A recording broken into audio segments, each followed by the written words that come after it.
My name is Evan Blake, and I'm 42 years old.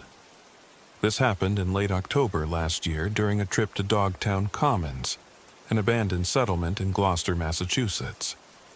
I went there to document its history for a book I was working on about New England's forgotten towns. I thought it would be just another quiet excursion in my RV, a chance to escape the noise of city life and dive into research. I was wrong. Dogtown was the kind of place that clung to the edges of memory and myth. Once a bustling colonial village, it was now a network of overgrown trails, crumbling stone walls, and strange moss-covered boulders. Local legends claimed it was cursed, haunted by the witch Thomasine Younger, who had cursed the land before her death. But I didn't believe in curses or witches. I believed in facts, and I planned to find them.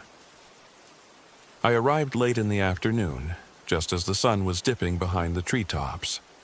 The sky was heavy with clouds, the light dimming quickly. My RV bumped along the narrow dirt road until I found a clearing big enough to park. The air was damp and cold, and the surrounding woods were eerily quiet. After setting up camp, I grabbed my notepad, a flashlight, and my digital recorder, ready to explore the ruins before dark. But as soon as I turned on the recorder, it sputtered and died. I frowned and checked the batteries. They were brand new. Shrugging it off as a fluke, I grabbed my backup recorder, but it wouldn't power on either. A chill crept up my spine. Maybe it was just the damp air affecting the electronics. At least, that's what I told myself. I started down one of the main trails, marked by weathered stones barely visible through the moss and dirt. The forest seemed alive, the trees pressing in around me, their skeletal branches clawing at the sky. The silence was unnerving. No birds, no rustling leaves, just the sound of my boots crunching on the dirt path.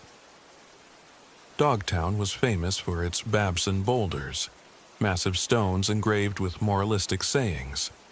As I approached one, the faint outline of carved words caught my attention. Courage.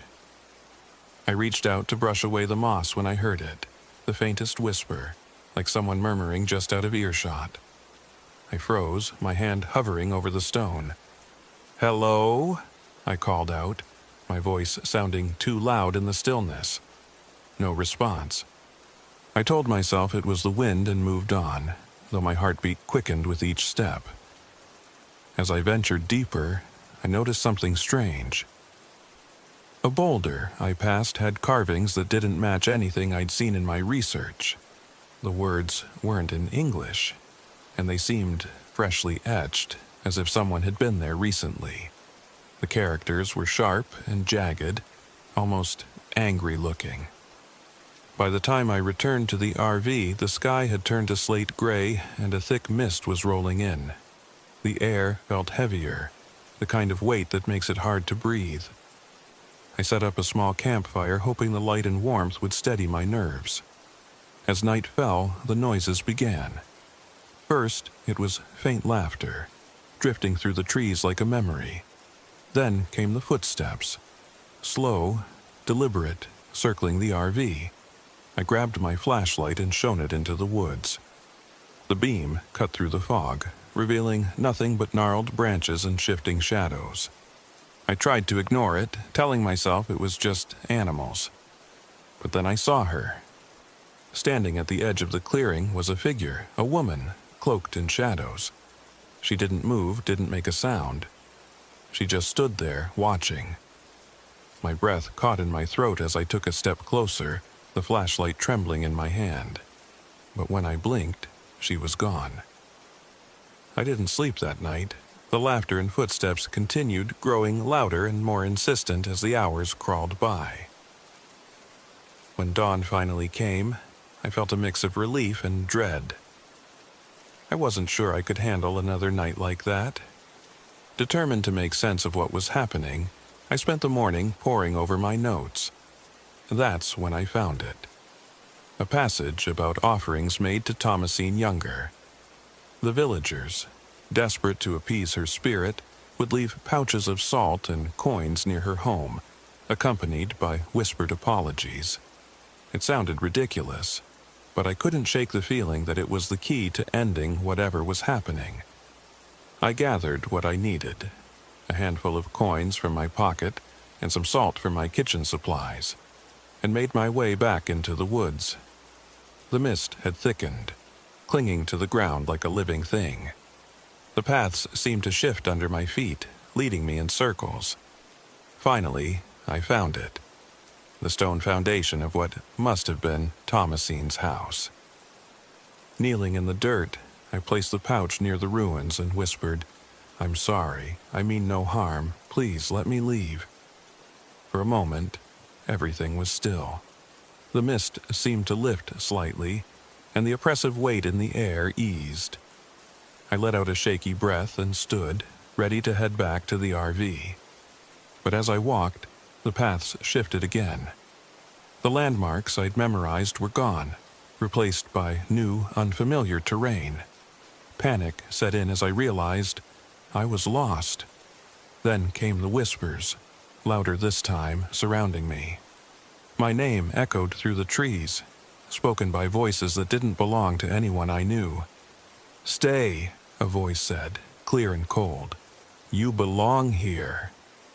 I turned, and there she was again, the cloaked woman standing just a few feet away. Her face was pale, her eyes dark and empty. She raised a hand pointing at me, and I felt a coldness wash over me, seeping into my bones. I ran. When I reached the RV, I didn't stop to look back. I threw open the door, started the engine, and slammed the accelerator.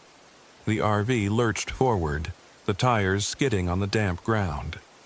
As I sped down the dirt road, the mist followed, twisting and curling like smoke. In the rearview mirror, I saw her standing in the middle of the road, her figure growing smaller as I put distance between us. But her eyes, they burned into me, as if they were still watching. I made it home safely, but Dogtown never left me. Weeks later, I began hearing whispers outside my apartment. Carvings started appearing in the stones near my building, messages eerily similar to the ones I'd seen in Dogtown. I stopped working on the book, unable to relive the experience. Some histories, I've come to realize, are not meant to be uncovered. Some curses can't be escaped, and some places will never let you go.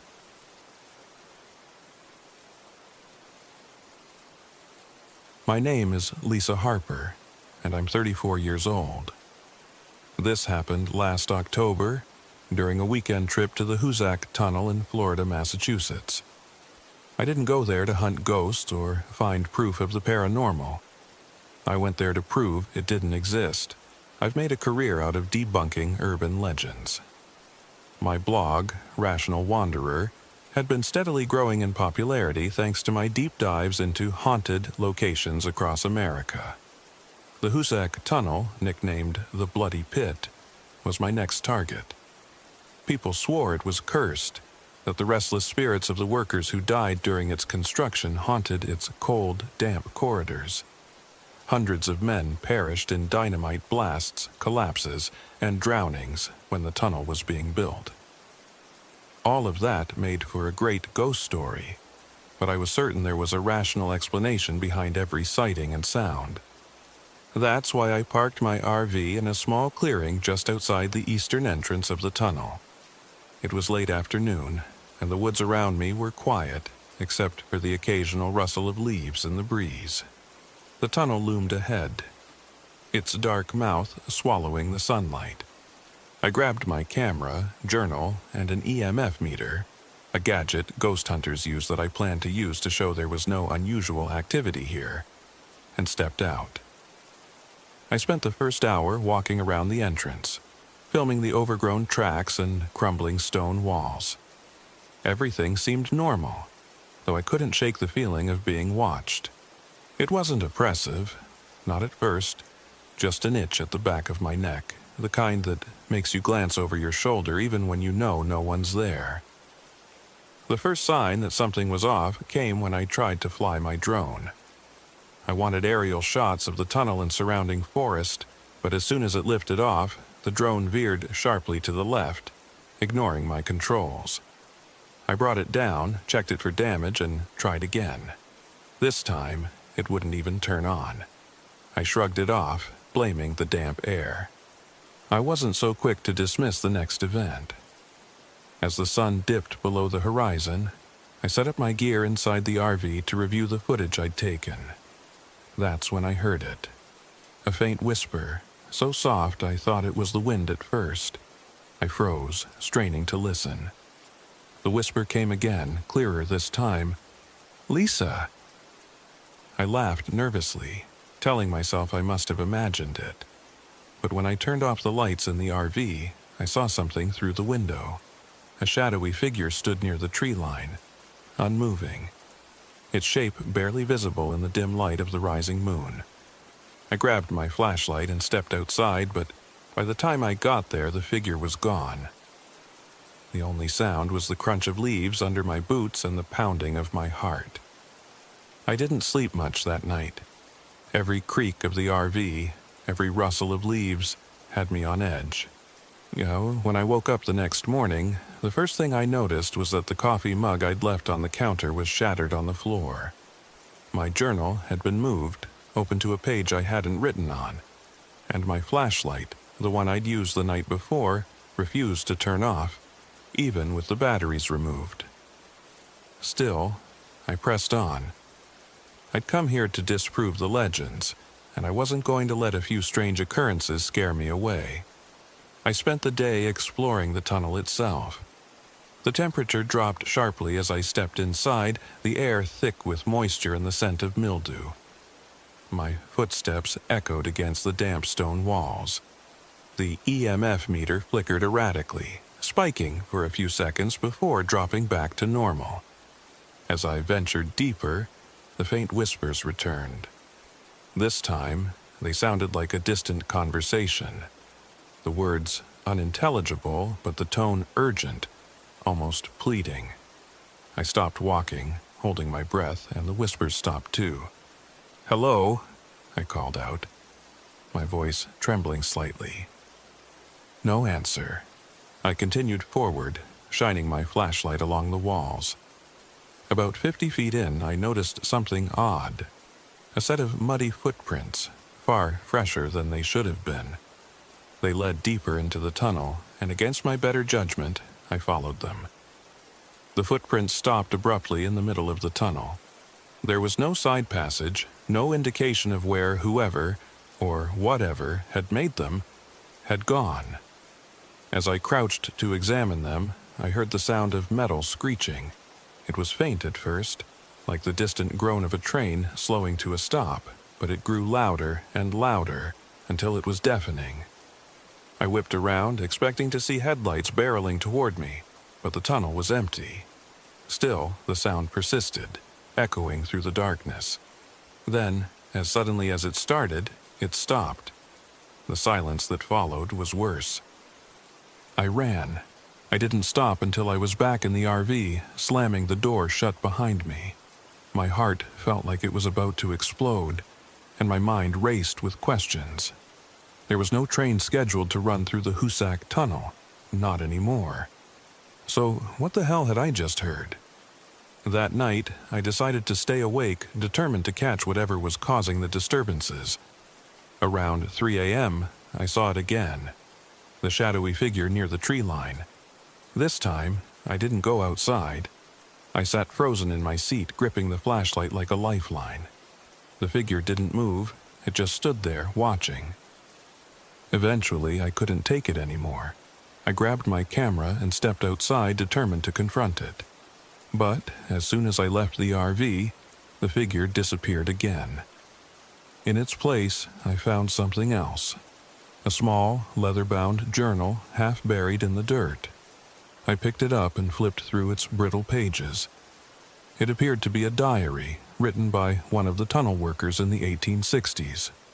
The entries were short and frantic, detailing accidents, deaths, and an overwhelming sense of doom. One line stood out to me. "We disturbed something in the mountain. Now it will not let us leave." The final night was the worst. I decided I'd had enough and packed up to leave, but when I turned the key in the RV's ignition, nothing happened. The engine wouldn't even sputter. I checked everything I could think of, the battery, the fuel, but everything looked fine.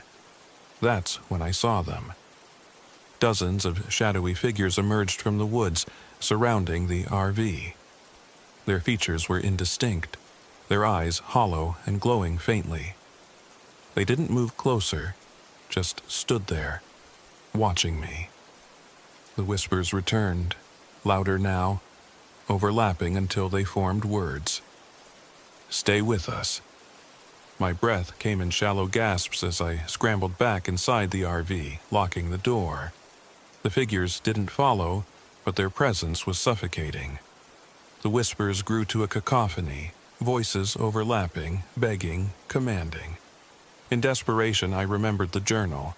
One of the last entries mentioned an offering made with iron nails and fire. I dug through my supplies, found a small metal dish and placed a handful of nails inside. Using my lighter, I set them ablaze. The effect was immediate. The whispers ceased, and the figures faded into the darkness, one by one. The air grew still again, and for the first time in 3 days, I felt like I could breathe. At dawn, the RV started without issue. I didn't look back as I drove away. I've debated sharing the story on my blog, but I know no one would believe me. Even now, I wonder if I imagined it all. But sometimes, late at night, I hear whispers outside my window, faint but unmistakable. And I can't help but think of the journal's final warning. It will not let us leave.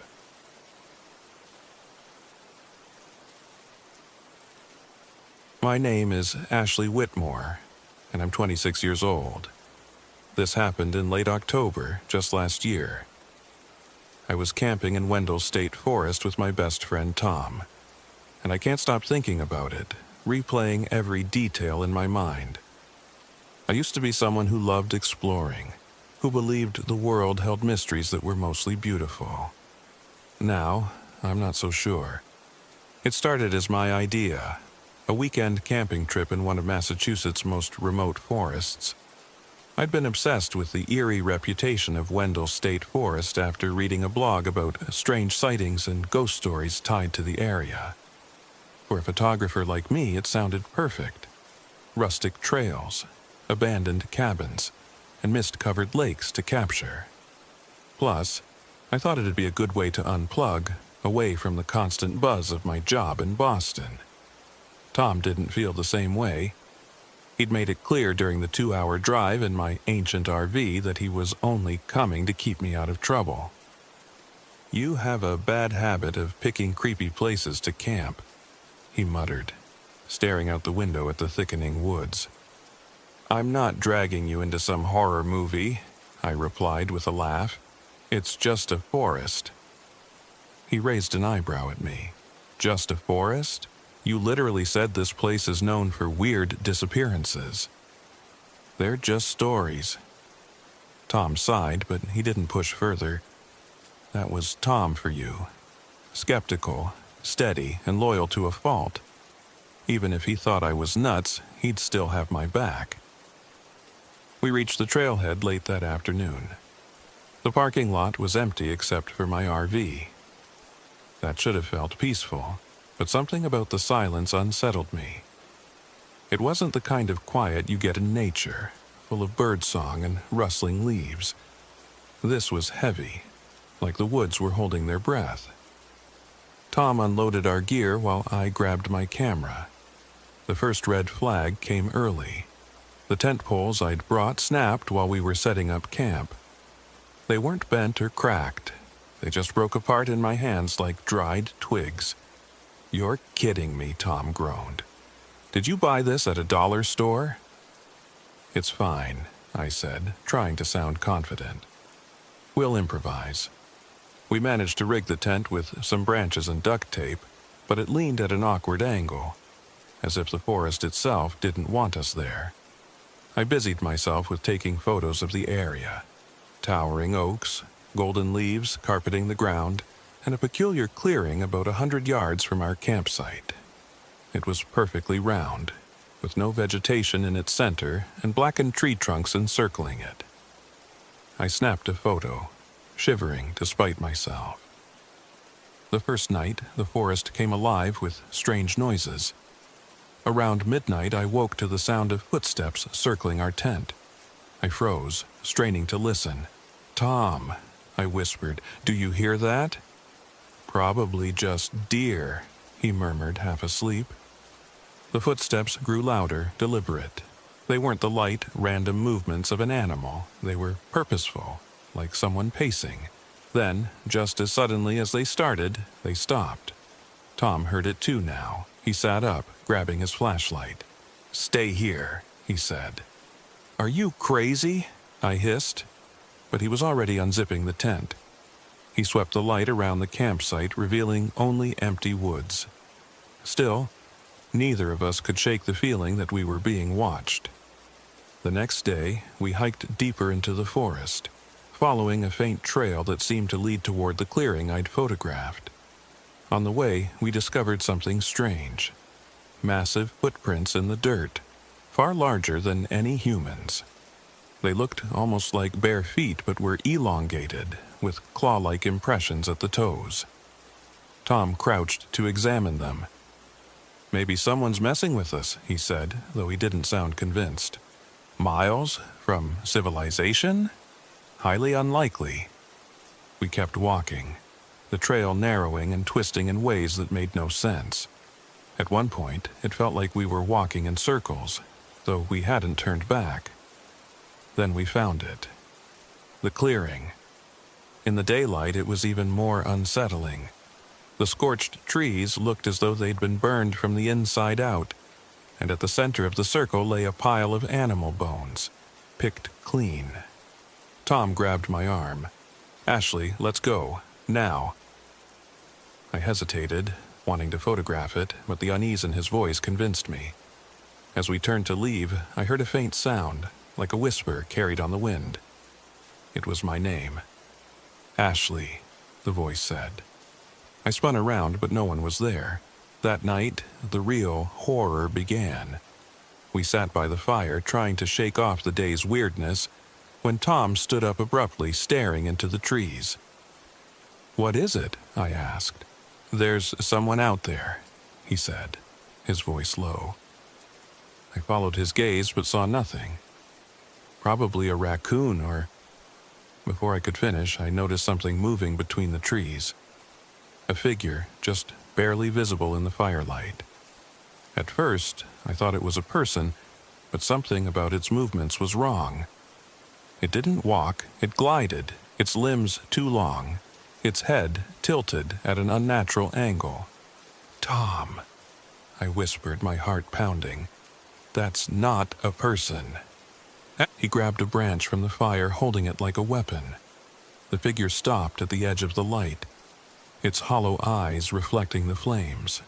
Then it turned and disappeared into the darkness. We didn't sleep. Every noise, every rustle of leaves made us jump. Around 3 a.m., I heard Tom's voice outside the tent. "Ashley, come here," it said.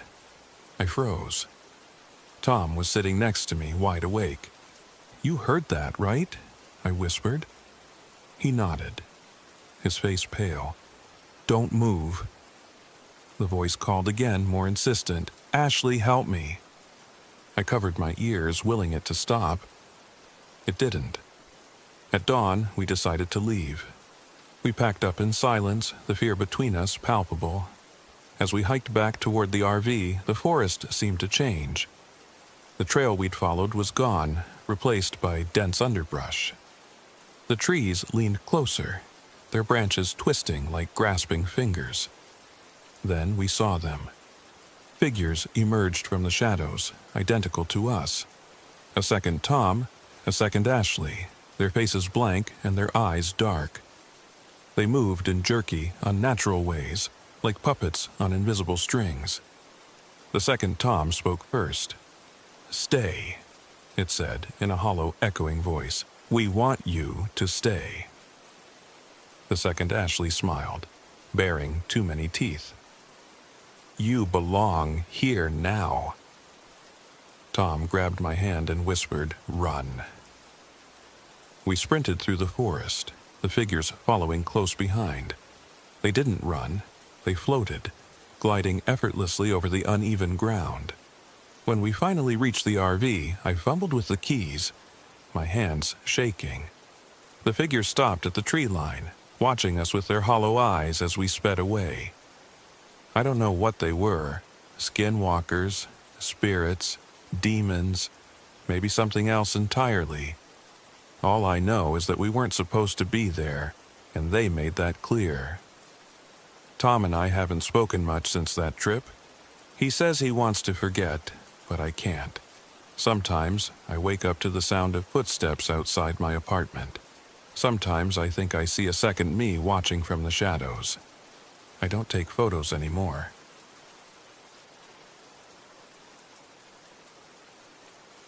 My name is David Miller. I'm 42 years old, and last summer I drove my RV into the heart of the Freetown Fall River State Forest in Massachusetts. I'd come to write about the area's infamous reputation, a hotspot for supernatural legends, cult activity, and bizarre phenomena. I didn't believe in any of it, not really. I was just a writer looking for a good story, something to draw attention to my blog and maybe, finally, get a real following. After my divorce, I'd thrown myself into work, taking solo trips across the country, chasing oddities and urban legends. This trip wasn't supposed to be any different, but what happened over the next 3 days, it still haunts me. I arrived late in the afternoon, the sun dipping low behind a canopy of ancient trees. My GPS had failed about 15 minutes earlier, leaving me to navigate the maze-like dirt roads on my own. The deeper I drove, the narrower the paths became. The trees pressing closer, their gnarled branches scraping against the RV like claws. Finally, I found an unmarked pull-off that looked like it hadn't been touched in years. Overgrown, uneven, but quiet. Perfect. I parked, grabbed my gear, and stepped outside. The first thing I noticed was the silence. No birds, no rustling leaves, no distant hum of traffic, just stillness, thick and unnatural. It should have been peaceful, but it wasn't. I shook off the unease, telling myself it was just the isolation, and started setting up camp. The trouble began almost immediately. I planned to spend the first evening jotting down notes about the area's history. Strange disappearances, stories of ghostly apparitions, rumors of cult rituals in the 1970s.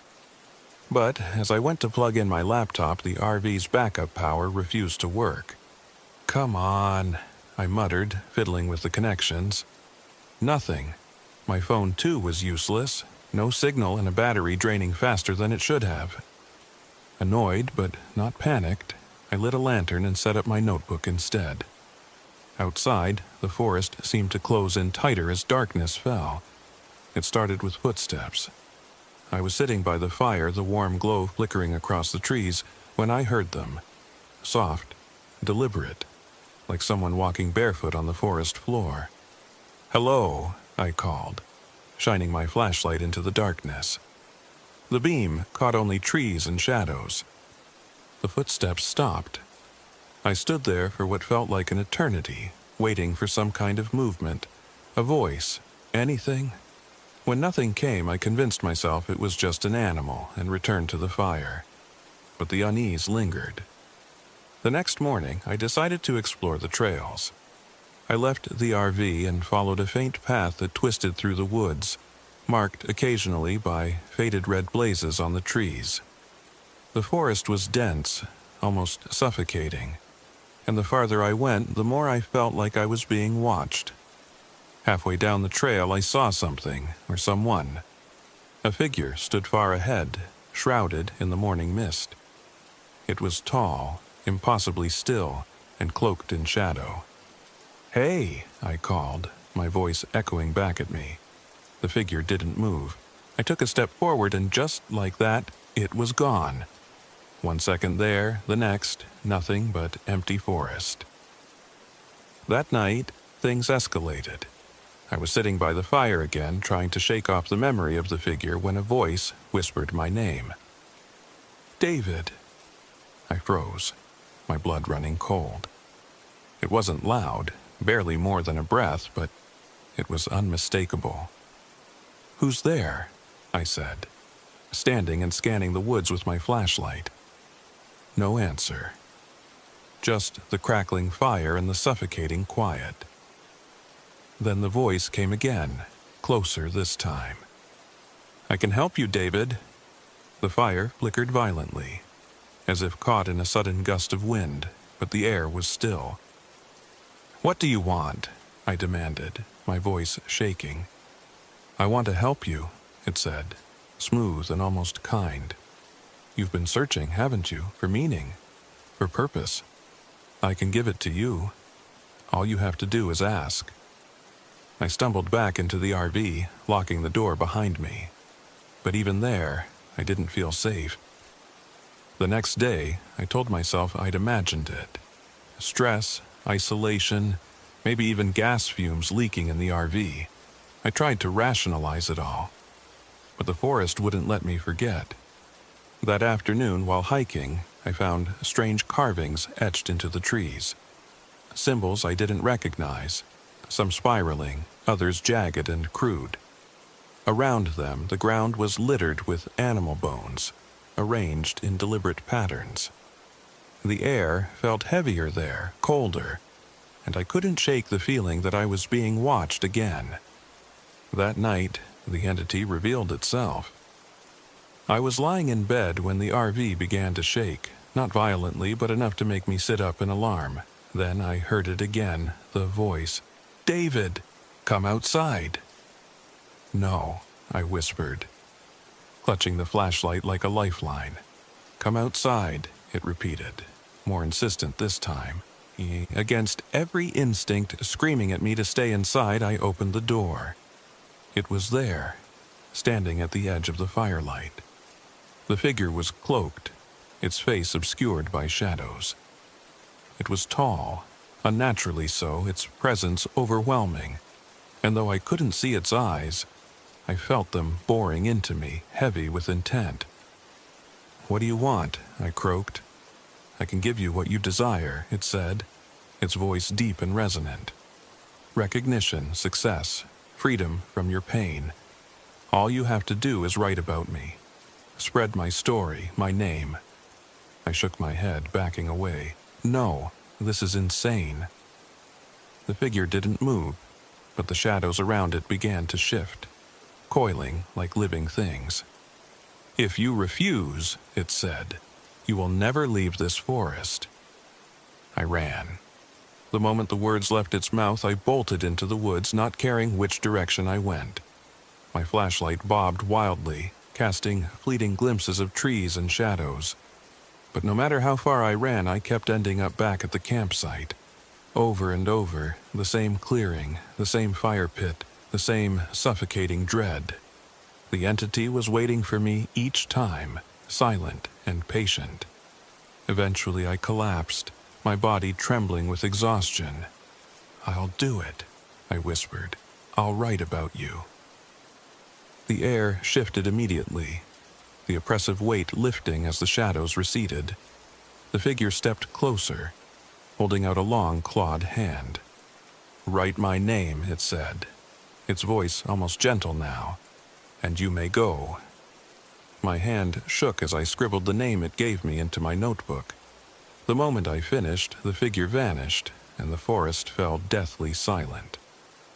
I woke the next morning in my RV, parked at the forest's entrance as if none of it had happened. But my notebook was still there, open to the page where I'd written the name. And I knew, deep down, that I couldn't ignore what had happened. I published the story on my blog later that week. It went viral almost instantly, drawing thousands of readers from around the world. But strange things started happening after that. Electronics malfunctioned. Readers reported seeing shadows in their homes after reading the post. And sometimes, late at night, I hear the voice again, whispering my name.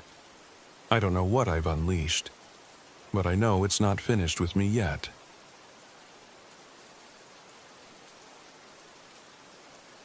My name is Clara Reynolds. I'm 33 years old, and I'd like to think I'm not the kind of person who scares easily.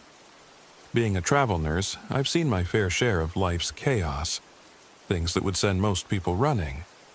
But what happened to me last fall at Swift River Reservation changed the way I think about fear, about loss, and about the things we leave behind. It began as a solo RV camping trip, a way to escape and reflect. I'd been doing a lot of these trips since my sister Emily died 2 years ago, driving through the countryside, setting up camp in the middle of nowhere. It gave me peace, or at least a reprieve from the constant ache in my chest. I'd read about Swift River online. The reservoir, created in the 1930s by flooding 4 towns, fascinated me. Entire villages, they said, were still submerged beneath the water. Houses, schools, even cemeteries, all buried. There was something poetic and haunting about it. I told myself it was just another quiet place to park my RV and breathe.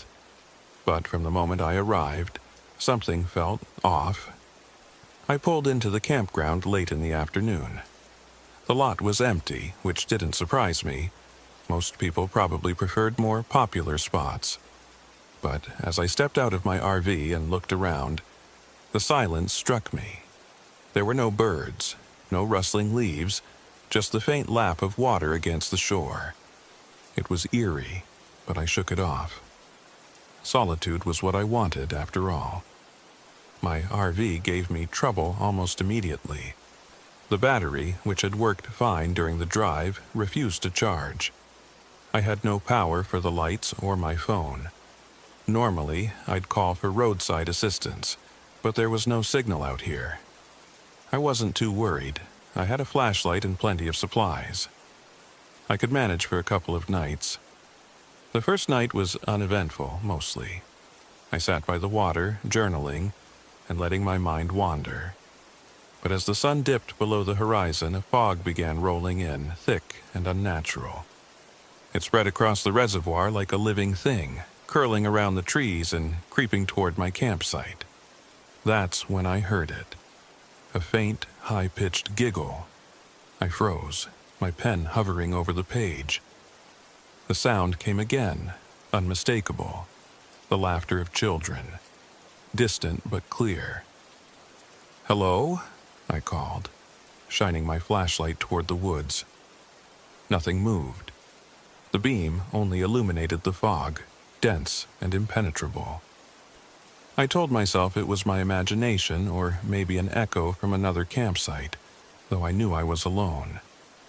Shaking my head, I returned to the RV and locked the door. The next morning, I found my hiking boots at the base of a tree, neatly placed side by side. I frowned, trying to remember if I'd left them outside. I was sure I hadn't. As I picked them up, a chill ran down my spine. Shaking it off, I set out on a trail that wound through the woods and led to a small, abandoned cemetery, a remnant of one of the flooded towns. The headstones, moss-covered and leaning, were scattered among the trees. Standing there, I felt a strange heaviness, as if the air itself were pressing down on me. I started taking pictures, trying to capture the eerie beauty of the place. It wasn't until I returned to the RV and reviewed the photos that I saw it. In one of the shots, a shadowy figure stood between the trees. It was small, child-sized and blurry, but unmistakably there. That night, the children came back. I was lying in bed staring at the ceiling when I heard the laughter again. It was louder this time, closer. Then came the sound of small feet running. On the roof of the RV, I bolted upright, my heart hammering. Grabbing my flashlight, I opened the door and stepped outside. The fog was back, thicker than before. The laughter echoed all around me, disorienting and impossible to pinpoint. "Who's out there?" I shouted. My voice sounded small, swallowed by the fog. That's when I saw the handprints. They were smeared across the RV's windows, muddy and child-sized. I stumbled back inside and locked the door. For the first time, I felt a deep, bone-chilling fear. The next day, I decided to leave. I packed up my gear, ready to drive out, but the RV wouldn't start. The engine sputtered and died, no matter how many times I turned the key. Frustrated and scared, I grabbed my journal and began writing everything down. It helped me process what was happening, even as the unease grew. That evening, I walked to the water's edge, hoping the calm of the reservoir would soothe my nerves. But the ripples were back, moving in slow, deliberate patterns, as if something beneath the surface was stirring. Then I saw them. Children. Dozens of them standing in the shallows, their faces pale and their eyes dark. They stared at me, unmoving, their reflections rippling in the water. "Who are you?" I whispered, though I wasn't sure I wanted an answer. They didn't speak. Instead, they turned and pointed toward the woods. I don't know what compelled me to follow them. Maybe it was the way they looked at me, not with malice, but with sadness. Or maybe it was the nagging feeling that I owed them something. The children led me to an overgrown trail where the trees seemed to close in around me. The air grew colder with every step until I found myself standing in a clearing. There I saw it, a broken road, cracked and covered in moss. I realized it was the remains of a main street, one of the lost towns buried beneath the reservoir. The children surrounded me now, their whispers filling the air.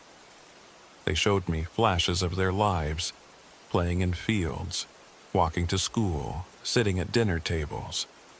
Then the images shifted.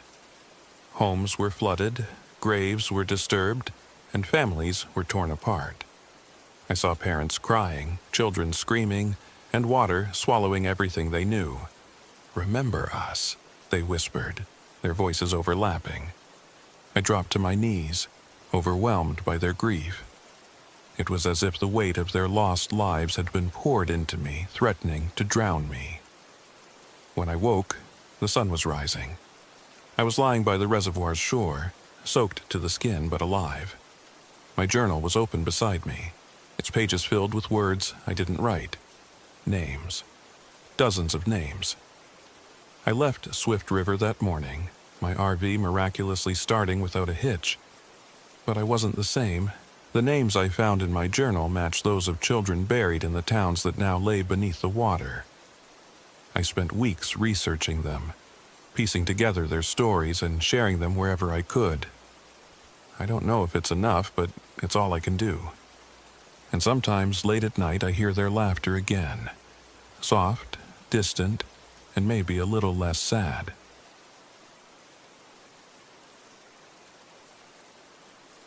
My name is Jack Harper, and I'm 38 years old. This happened in the summer of last year in the dense woods of Mount Greylock Reservation, Massachusetts, near a place ominously called Devil's Den. It wasn't meant to be a terrifying ordeal. I just wanted to take my family on a proper adventure, away from the screens and city noise. I thought it would be a bonding experience. But I was wrong. Dead wrong. I stood at the edge of the trail, the morning sun filtering weakly through the canopy. My wife, Marie, adjusted the straps on her hiking pack, her dark hair pulled into a messy bun, and her expression uneasy. Our kids, Max and Lucy, trailed a few paces behind. Max, 12 and full of restless energy, clutched a pocket notebook where he scribbled cryptid sightings and urban legends. 8-year-old Lucy, on the other hand, skipped alongside him, humming a tune she seemed to make up as she went. "This is supposed to be fun," I said, more to myself than anyone. The truth was, the deeper we went, the heavier the forest felt. It was like the trees pressed in too close, their trunks leaning inward as though eavesdropping on our every word. "You sure about this, Jack?" Marie's voice broke the silence. She squinted at the map I'd printed from the internet.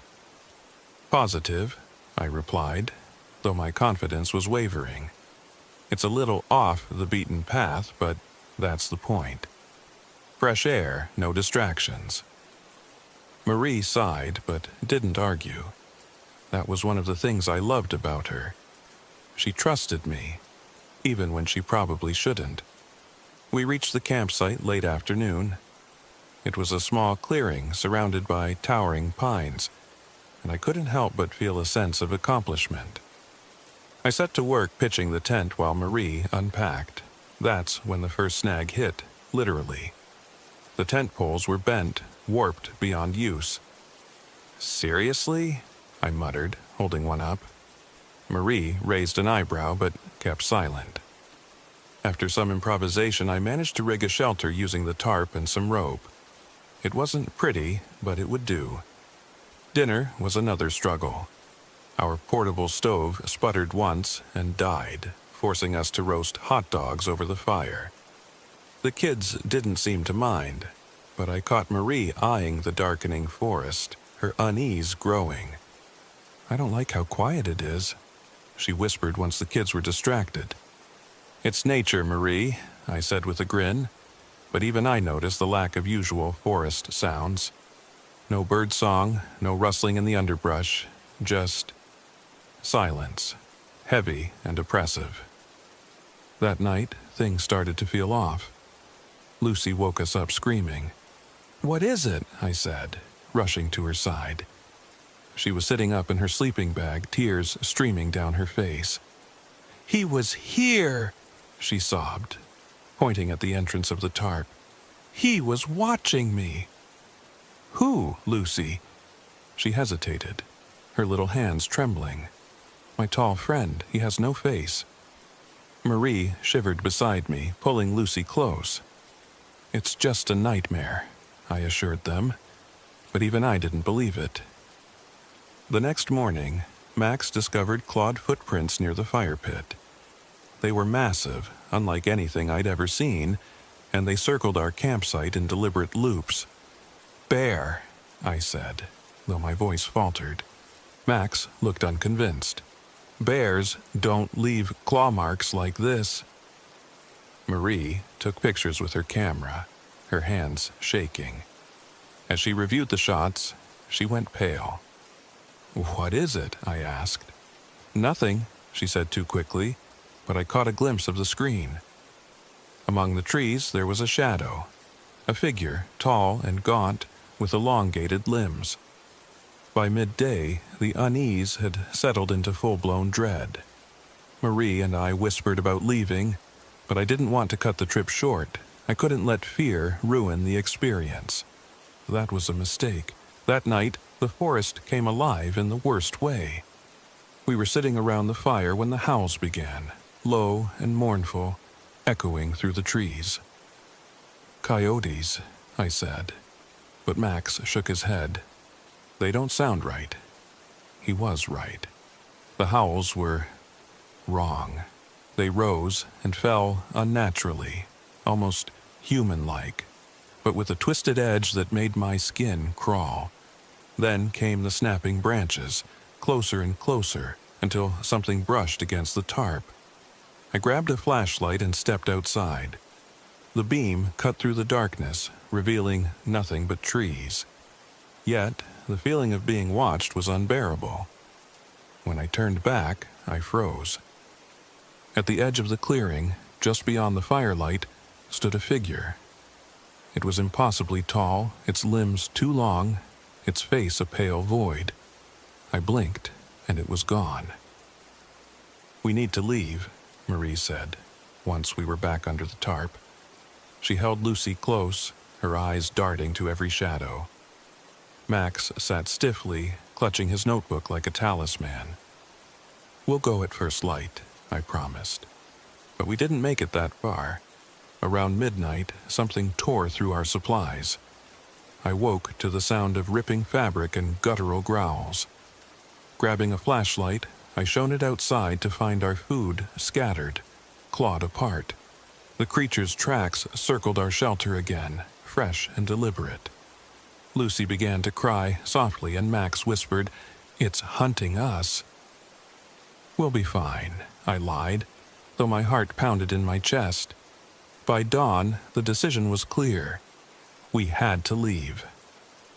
Packing what little we had left, we started down the trail, but the forest didn't let us go easily.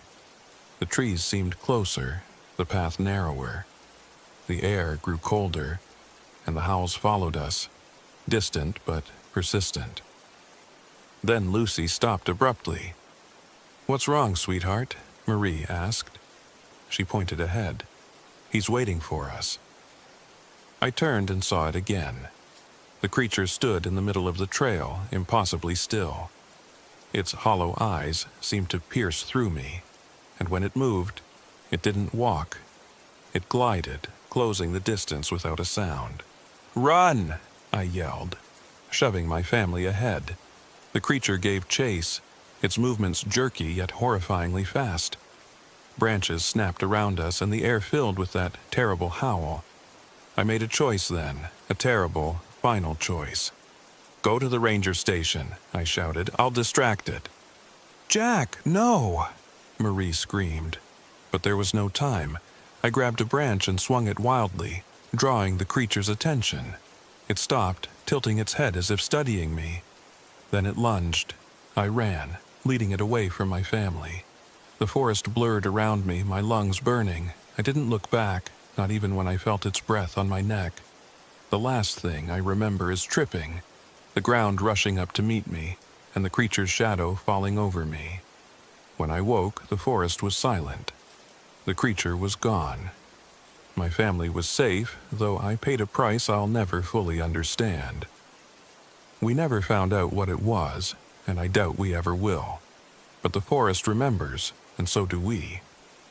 Sometimes, late at night, I hear the howls again, and I wonder if it's still out there, waiting for its next prey.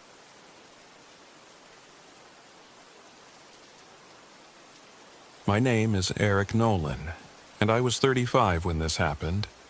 I'm a freelance photographer who specializes in atmospheric, moody landscapes, especially places with a story. When I was offered an assignment to photograph haunted locations in New England, I jumped at the chance. I never believed in ghosts or anything supernatural, but I figured the eerie imagery would captivate readers. That's how I ended up in Freetown Fall River State Forest, deep in Massachusetts. I was alone, with my RV parked at the edge of the woods, armed with a camera and a healthy dose of skepticism. What happened over the next 3 days changed my life forever. I'll tell you everything, every detail, so you can judge for yourself. It started on a chilly October morning. The forest was quiet, almost unnaturally so as I drove through the narrow gravel path leading to my campsite. I'd read about the area's dark reputation. Disappearances, strange rituals, and sightings of shadowy figures. Locals called it the Bridgewater Triangle, a place where the natural world seemed to blur with something other. I arrived at my campsite, a small clearing surrounded by towering trees that seemed to lean in as if watching me. The sun hung low in the sky, casting long shadows. I was alone, the nearest campers miles away. Just how I liked it. After setting up, I headed into town to meet Marla Sanders, a local historian who had agreed to share what she knew about the forest. She was in her late 40s, with a stern expression that softened when she started talking about Freetown's history. "The forest has energy," she said, sipping her coffee. "Good or bad, I can't say, but people have seen things out there, heard things. Cults used to gather in those woods, you know. Even now, hikers report strange symbols carved into the trees, whispers in the dark." "Whispers?" I asked, trying not to sound skeptical. Marla nodded. "I don't go out there anymore. Too many stories, too much risk. Be careful, Eric. Don't let curiosity lead you somewhere you can't come back from." I laughed it off, thanking her for the warning. I didn't believe in curses or spirits, but her words stuck with me as I drove back to the campsite. The first day went as planned. I hiked deep into the forest, stopping to photograph anything that caught my eye. Gnarled trees, overgrown paths, and strange carvings etched into bark. Some were crude, like a child's doodles, but others were intricate, spiraling designs I couldn't place. I imagined they were remnants of the rumored cult activity Marla mentioned, though they seemed too old to be recent. By late afternoon, I stumbled upon an abandoned structure, the Carter House. It was a crumbling two-story relic hidden among the trees, its windows shattered, its roof sagging. I felt a shiver run through me as I stepped closer. Something about the house felt wrong, but I brushed it off as nerves. I raised my camera and started shooting. Inside, the air was stale, filled with the faint smell of ash. The floor was littered with debris, broken furniture, shards of glass, and what looked like the remains of burnt candles. The walls were covered in the same strange symbols I'd seen on the trees.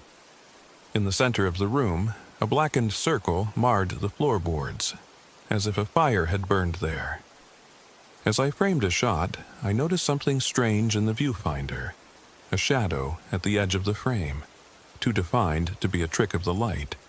I lowered the camera and looked. Nothing. When I checked the shot, the shadow was still there. I left quickly after that.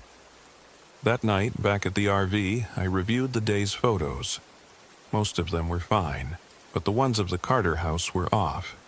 The shadow appeared in every shot, always in the same spot, growing larger as if moving closer. My rational mind struggled to explain it. A smudge on the lens, maybe, but when I inspected the camera, the lens was spotless. I told myself it didn't matter. I'd gotten some great shots, and that was what mattered. Still, unease gnawed at me as I went to bed. It was past midnight when I heard it for the first time. A whisper. "Eric." I bolted upright, heart pounding. The whisper came again, faint and drawn out. "Eric!" I grabbed my flashlight and peered out the window.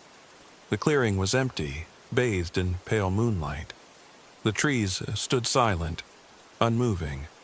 I locked the door and climbed back into bed, convincing myself it was just my imagination. But sleep didn't come easily. The next morning, I shook off the fear and set out again, determined to finish my work. I told myself the whisper was just the wind, distorted by the trees.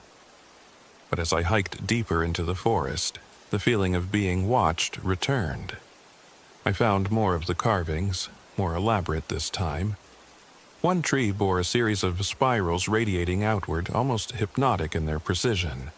Another had a crude figure etched into the bark, a humanoid shape with elongated limbs and hollow eyes.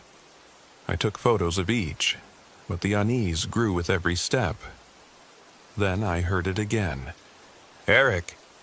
It was louder now, clearer, coming from somewhere deeper in the woods. It wasn't the wind. It was a voice, low and guttural, unmistakably human. My instincts screamed at me to turn back, but curiosity pushed me forward. I followed the voice, my camera at the ready. It led me to a small clearing, where a single tree stood in the center, its bark scorched black. Around its base were piles of stones arranged in strange patterns. The whispers seemed to emanate from the tree itself, rising and falling like a chant. I raised my camera to take a shot. The moment I clicked the shutter, the whispers stopped, and then, all at once, the forest went silent. No birds, no wind. Just an oppressive, suffocating stillness. I ran back to the RV, adrenaline pumping. When I reached the clearing, I saw something that made my blood run cold. Footprints. They circled the RV, deep and deliberate, too large to be mine. The prints led into the woods and vanished. I locked myself inside and tried to start the engine, but the RV wouldn't turn over. The battery, which had been fully charged, was dead. My phone had no signal. I was trapped. That night, the whispers returned, louder and more insistent. They surrounded the RV, pressing in from all sides. "Eric, come outside." I stayed in bed, clutching my flashlight like a lifeline. The RV shook, gently at first, then violently, as if something was trying to tip it over. A loud thud echoed from the roof, followed by the sound of scratching. Long, deliberate scrapes of claws on metal. I screamed, "Go away!" but the whispers only grew louder, overlapping into a cacophony of voices. "Eric, Eric." When the sun finally rose, the whispers stopped. The forest fell silent again. The next morning, I met Jonas. He was a wiry man in his 60s, his beard tangled and clothes disheveled. He appeared out of nowhere as I was inspecting the RV for damage. "They've marked you," he said, his voice raspy. "The Watchers. They don't like strangers." "Who are you talking about?" I asked, trying to mask my fear. Jonas gestured to the forest. "The ones who whisper. They've been here longer than we have. They don't take kindly to trespassers." I asked him how to make it stop. "Leave an offering," he said, handing me a pouch of foul-smelling powder. "At the base of their tree, it might buy you time." That evening, as the sun set, I scattered the powder around the scorched tree I'd found earlier. The whispers didn't return that night, but I didn't sleep. I sat by the window watching the trees, waiting for something to happen. At dawn, the RV started without issue. I didn't question it. I drove out of the forest and didn't look back. I don't know what I encountered in Freetown Forest. Maybe it was spirits or something older. All I know is that I'll never go back. Some places aren't meant to be explored. Some whispers aren't meant to be heard.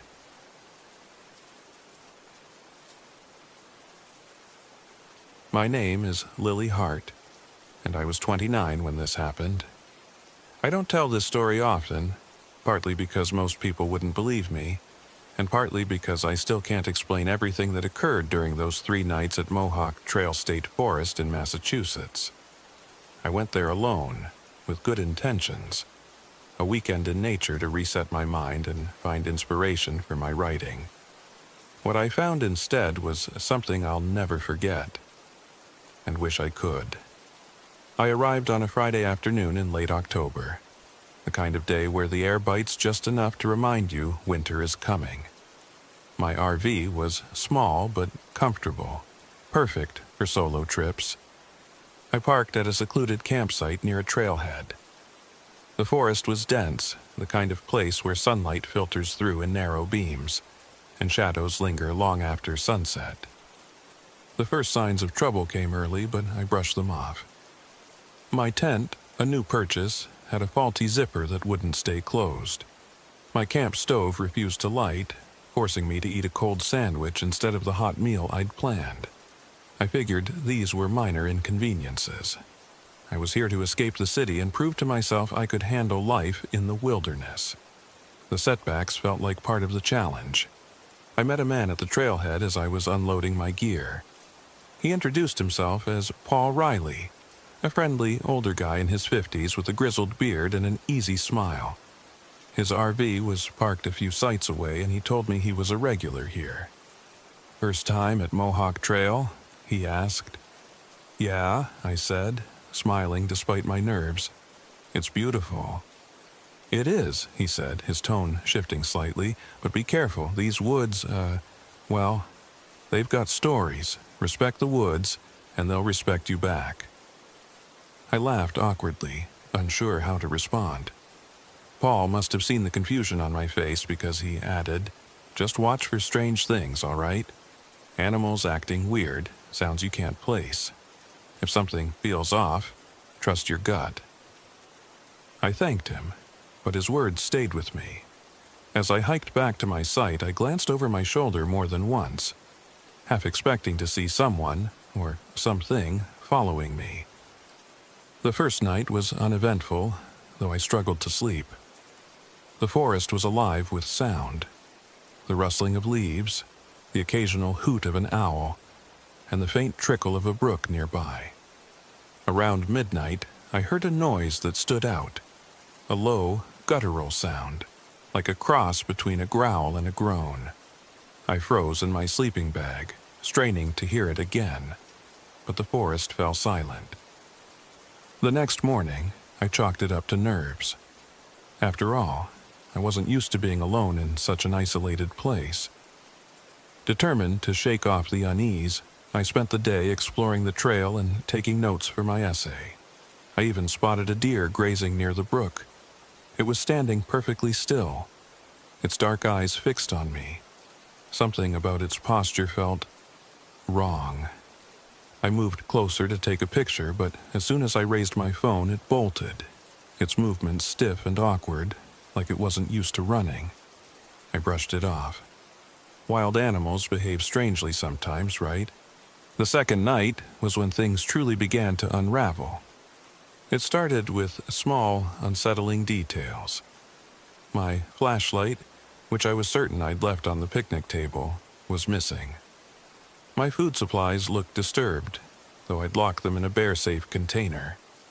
I found my sleeping bag partially pulled out of the RV, as if someone, or something, had tried to drag it away. Then came the sounds. At first, it was just footsteps, soft and measured, circling my RV. I peeked through the window expecting to see a raccoon or maybe that deer from earlier. Instead, I saw nothing. The footsteps stopped when I looked out but resumed the moment I turned away. Around midnight, I heard my name. Lily. It was faint, almost a whisper, but unmistakable. I froze, my breath caught in my throat. Lily? The voice repeated, clearer this time, and coming from the woods. I grabbed a flashlight and shone it toward the sound, but the beam only illuminated trees and shadows. My hands trembled as I locked the RV door, my heart pounding. There was no one out there. There couldn't be. The voice came again, closer now. Lily, help me. I didn't sleep that night. Instead, I sat curled in the corner of the RV, clutching a can of bear spray and my phone, though I had no signal. I thought about Paul and his warning. Could this be one of those strange things he mentioned? Was it a prank? A hallucination brought on by stress? At dawn, I stepped outside, determined to leave. That's when I saw the tracks, large, human-like footprints in the soft earth around my RV. They were too big to be mine and too far apart to belong to someone walking normally. My stomach twisted as I followed them a short distance into the woods. They ended abruptly, as if whatever made them had vanished into thin air. I packed up my things as quickly as possible, but before I could start the engine, I heard something that made my blood run cold.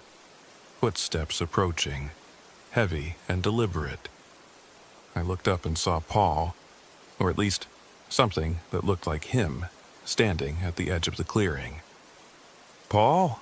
I called out, my voice shaky. He didn't respond. His posture was rigid, his head tilted at an unnatural angle.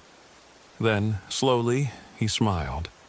A wide, toothy grin that didn't reach his eyes. "You should have listened," he said, his voice distorted, like a recording played too slow. My instincts screamed at me to run, but my legs felt rooted in place. As I watched in horror, Paul's body began to shift. His arms elongated, his face contorted, and his skin seemed to ripple as fur sprouted along his limbs. Within moments, he was no longer human. Instead, he resembled the deer I'd seen earlier, but grotesquely wrong.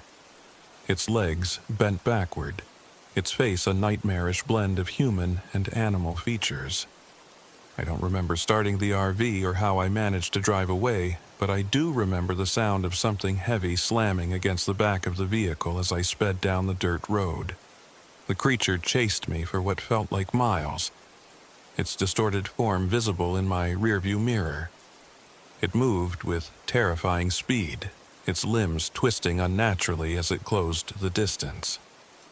Finally, I reached the highway. The creature stopped at the edge of the forest, watching as I drove away. Its eyes, black and unblinking, burned into my memory. I never went back to Mohawk Trail. I later learned that the area is steeped in Native American folklore, including stories of shape-shifting spirits that mimic human voices to lure their victims. I don't know if what I encountered was a skinwalker or something else entirely, but I do know this. The woods don't belong to us. They never did, and some places are better left alone.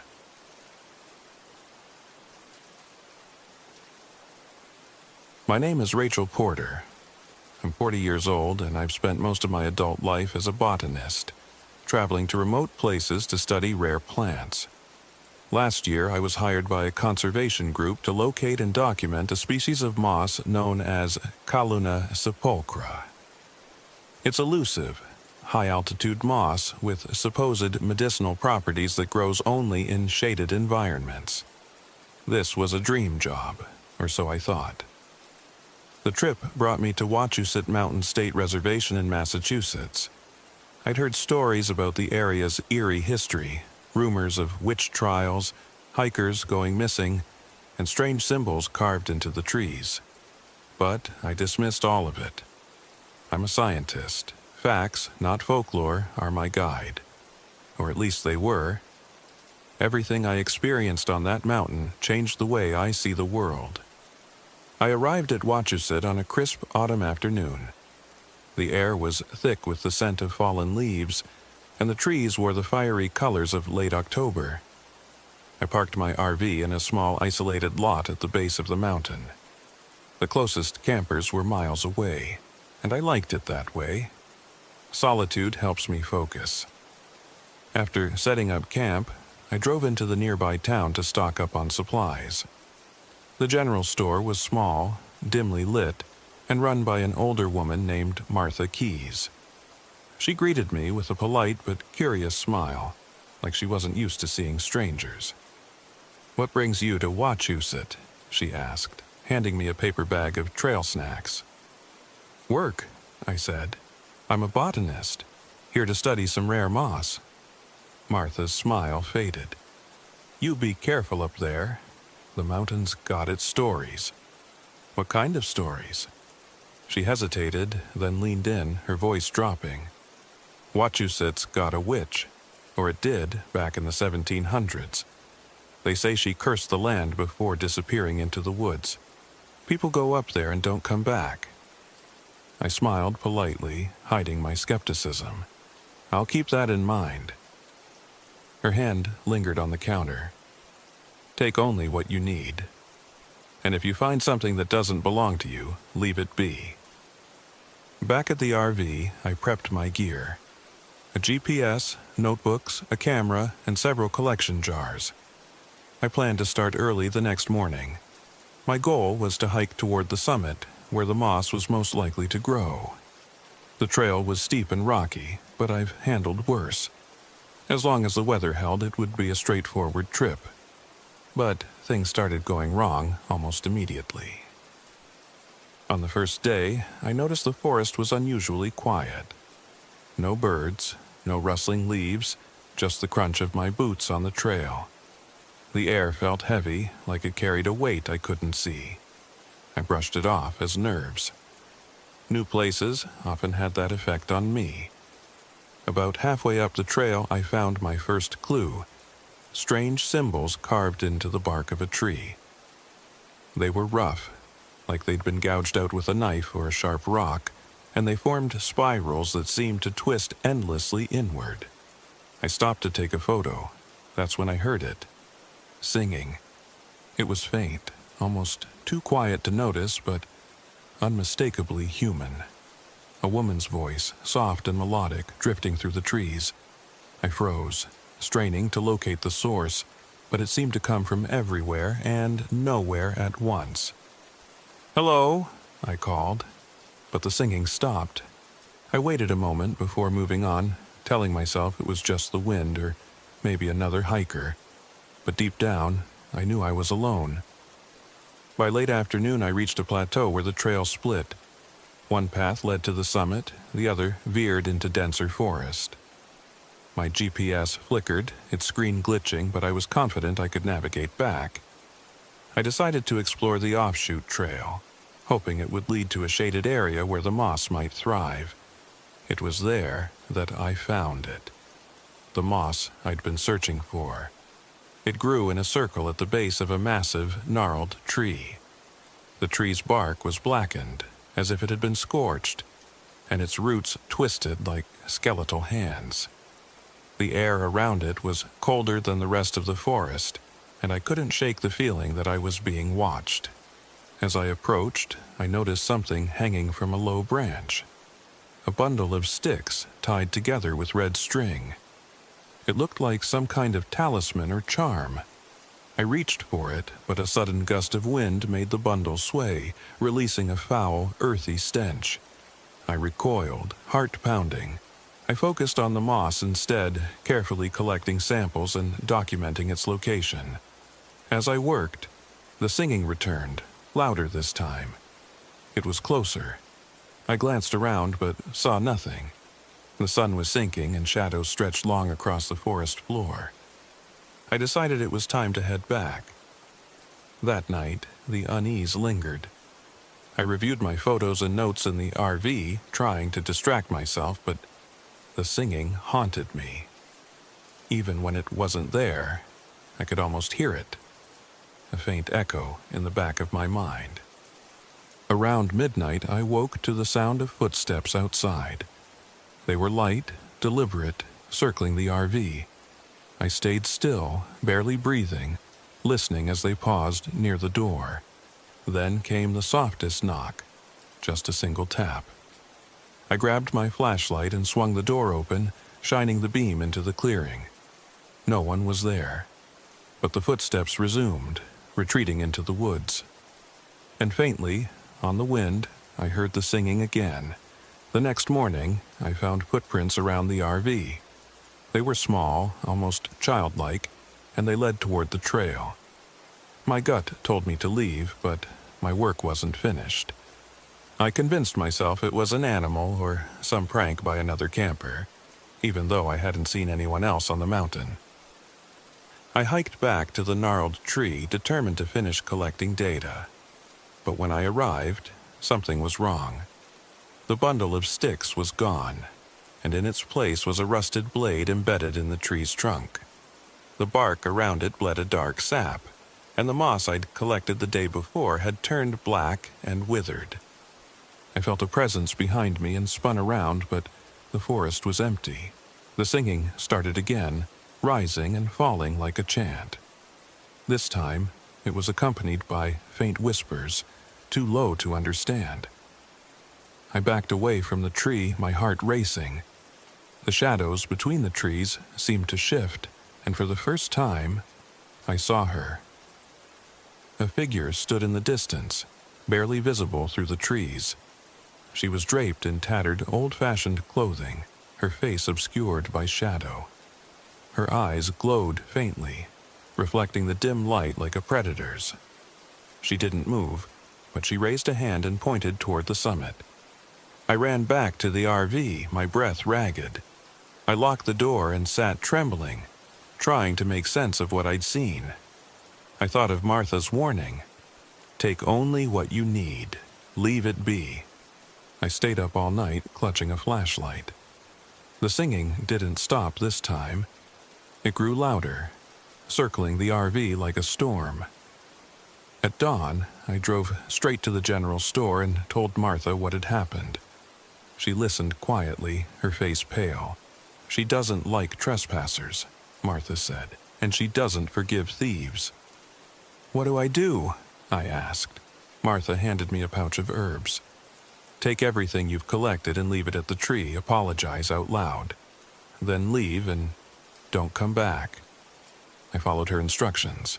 Back at the tree, I emptied my collection jars and placed them at its base. My voice shook as I whispered an apology, promising to leave the mountain and never return. The forest fell silent. No singing, no whispers, just an oppressive stillness. I backed away, my eyes scanning the trees for any sign of the figure. She didn't appear. Relieved, I returned to the RV and started the engine. As I drove away, the mountain loomed in the rearview mirror, its dark silhouette etched against the sky. I told myself it was over, but even now, months later, I can still hear the singing in quiet moments, soft and distant, like a memory that refuses to fade. Some places aren't meant to be explored, and some things are better left undisturbed.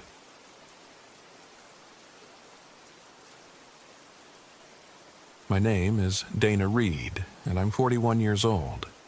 I'm a teacher, or at least I was, before the divorce turned my life upside down.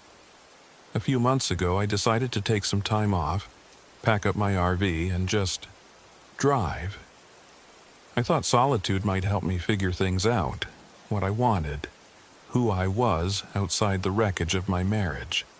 That's how I ended up at Dogtown, an abandoned colonial settlement in Gloucester, Massachusetts. I'd heard about the place in passing, legends of witches, curses, and cryptic carvings. It sounded like the kind of eerie, offbeat spot that might spark some inspiration for the memoir I'd been toying with. A quiet weekend in the woods, surrounded by history, seemed perfect. I didn't know then that Dogtown was the last place I should have been. I arrived late on a Friday afternoon, parking my RV just off an old dirt road at the edge of the woods. The air was crisp, the sky tinged with the warm hues of early autumn. I set up a small fire and sat outside with my journal, jotting down random thoughts as the sun dipped below the horizon. The silence was strange, not the peaceful kind, but heavy, like the forest was holding its breath. The only sound was the occasional rustle of leaves, but even that felt deliberate. I shrugged it off, convincing myself I was just overthinking. That night, the RV heater stopped working. I bundled up in my sleeping bag, trying to ignore the flickering lantern casting jittery shadows across the walls. Sleep didn't come easily. Around midnight, I heard something, or someone, whispering outside. It was faint, like the wind carrying voices too soft to make out. My heart pounded, but when I peeked through the window, the clearing was empty. The next morning, I drove into Gloucester for coffee and a bit of human interaction. I ended up at a small diner near the harbor, the kind of place where locals outnumber tourists. That's where I met Edgar. He was sitting at the counter, nursing a cup of coffee and chatting with the waitress. When I mentioned I was camping near Dogtown, his demeanor changed. He turned to me, his weathered face suddenly serious. "You camping out there alone?" he asked. I nodded. "Just me. Why?" Edgar frowned. "Dogtown's cursed. Always has been. Witches, they say. Bad things happen to people who don't belong." I chuckled nervously, but he didn't join in. "You're serious?" "They don't like trespassers," he said, his voice low. "You hear whispers yet? See anyone out there?" My stomach flipped. I thought I heard something last night. Probably just the wind." "It's never just the wind," he said. "Mark my words. If you see her, leave." "See who?" I asked. He didn't answer, just shook his head and returned to his coffee. That afternoon, I decided to explore the ruins of Dogtown. The trails were overgrown, the air thick with the smell of damp earth. The famous boulders were scattered throughout the area, each inscribed with cryptic phrases like courage and resist. They were supposed to be motivational, but out here they felt more like warnings. Then I found a boulder unlike the others. Its surface was etched with strange runes, jagged symbols I didn't recognize. I pulled out my phone to snap a picture, but the screen went black. The battery was dead, even though I'd charged it that morning. As I stared at the carvings, I felt it a presence. When I turned, I saw her. A woman standing at the edge of the trees, her figure draped in tattered colonial clothing. Her face was pale, her eyes hollow, and she was watching me. I froze, my heart hammering in my chest. "Hello?" I called out. She didn't move. For a moment, I thought she might be a reenactor or a local messing with me, but then she turned and disappeared into the woods without a sound. That night, back at the RV, I couldn't shake the image of the woman. I kept telling myself it was nothing, just my imagination running wild. But as darkness fell, the unease grew. The whispers started again, louder this time. They seemed to echo my own thoughts, repeating fragments of my journal entries. "Why did you stay so long? Why did you give so much?" I bolted upright, my pulse racing. Then I heard it, the sound of scratching against the RV's door. Slowly, I grabbed the lantern and crept toward the noise. When I opened the door, no one was there. But etched into the paint was a symbol, a spiral surrounding a handprint. The next morning, I decided to leave. Whatever was happening here, I wanted no part of it. But when I turned the key in the ignition, the engine sputtered and died. The RV wouldn't start.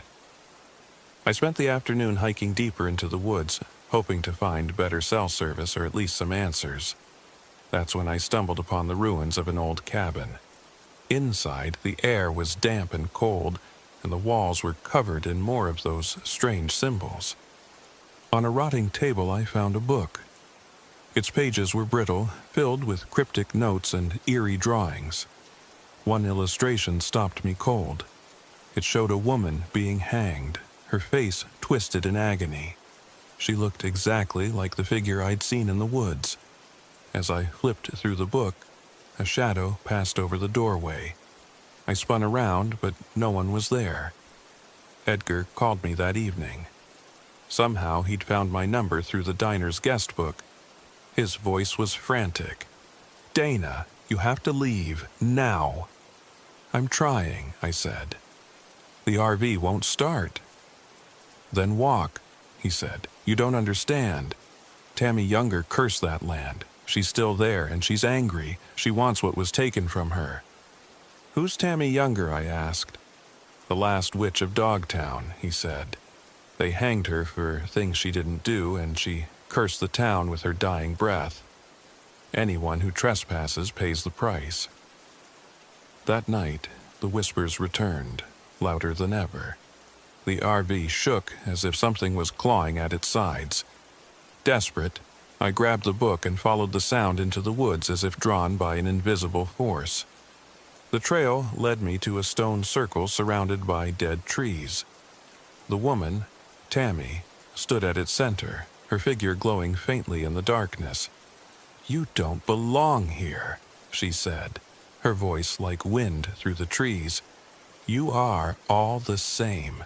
Stealing, taking, leaving nothing behind." "I didn't mean to disturb you," I said, my voice trembling. "I'll leave, I promise." She raised a hand and the ground trembled. Spectral hands emerged from the soil, clawing toward me. I fell to my knees, clutching the book. "I'm sorry," I whispered. "What do you want?" Tammy's eyes burned with malice. "An offering," she said. "Something of value." I had nothing to give, no trinkets, no valuables. In desperation, I tore a page from my journal, one where I'd poured out my deepest regrets about the divorce, my failures, my pain. I held it out, letting the wind carry it into the circle. Tammy hesitated, her expression softening. The hands retreated and the ground stilled. For a moment, I thought I saw something human in her eyes. Sorrow, perhaps. Then she faded into the darkness, leaving me alone in the hollow. When I returned to the RV, it started without issue. I drove away as fast as I could, the woods swallowing the clearing behind me. Months later, I published my memoir. It was raw, honest, and deeply personal. The book became a success, though I never mentioned Dogtown in its pages. But even now, late at night, I sometimes hear whispers outside my window. and I wonder if Tammy Younger is still watching, waiting for the price I haven't yet paid.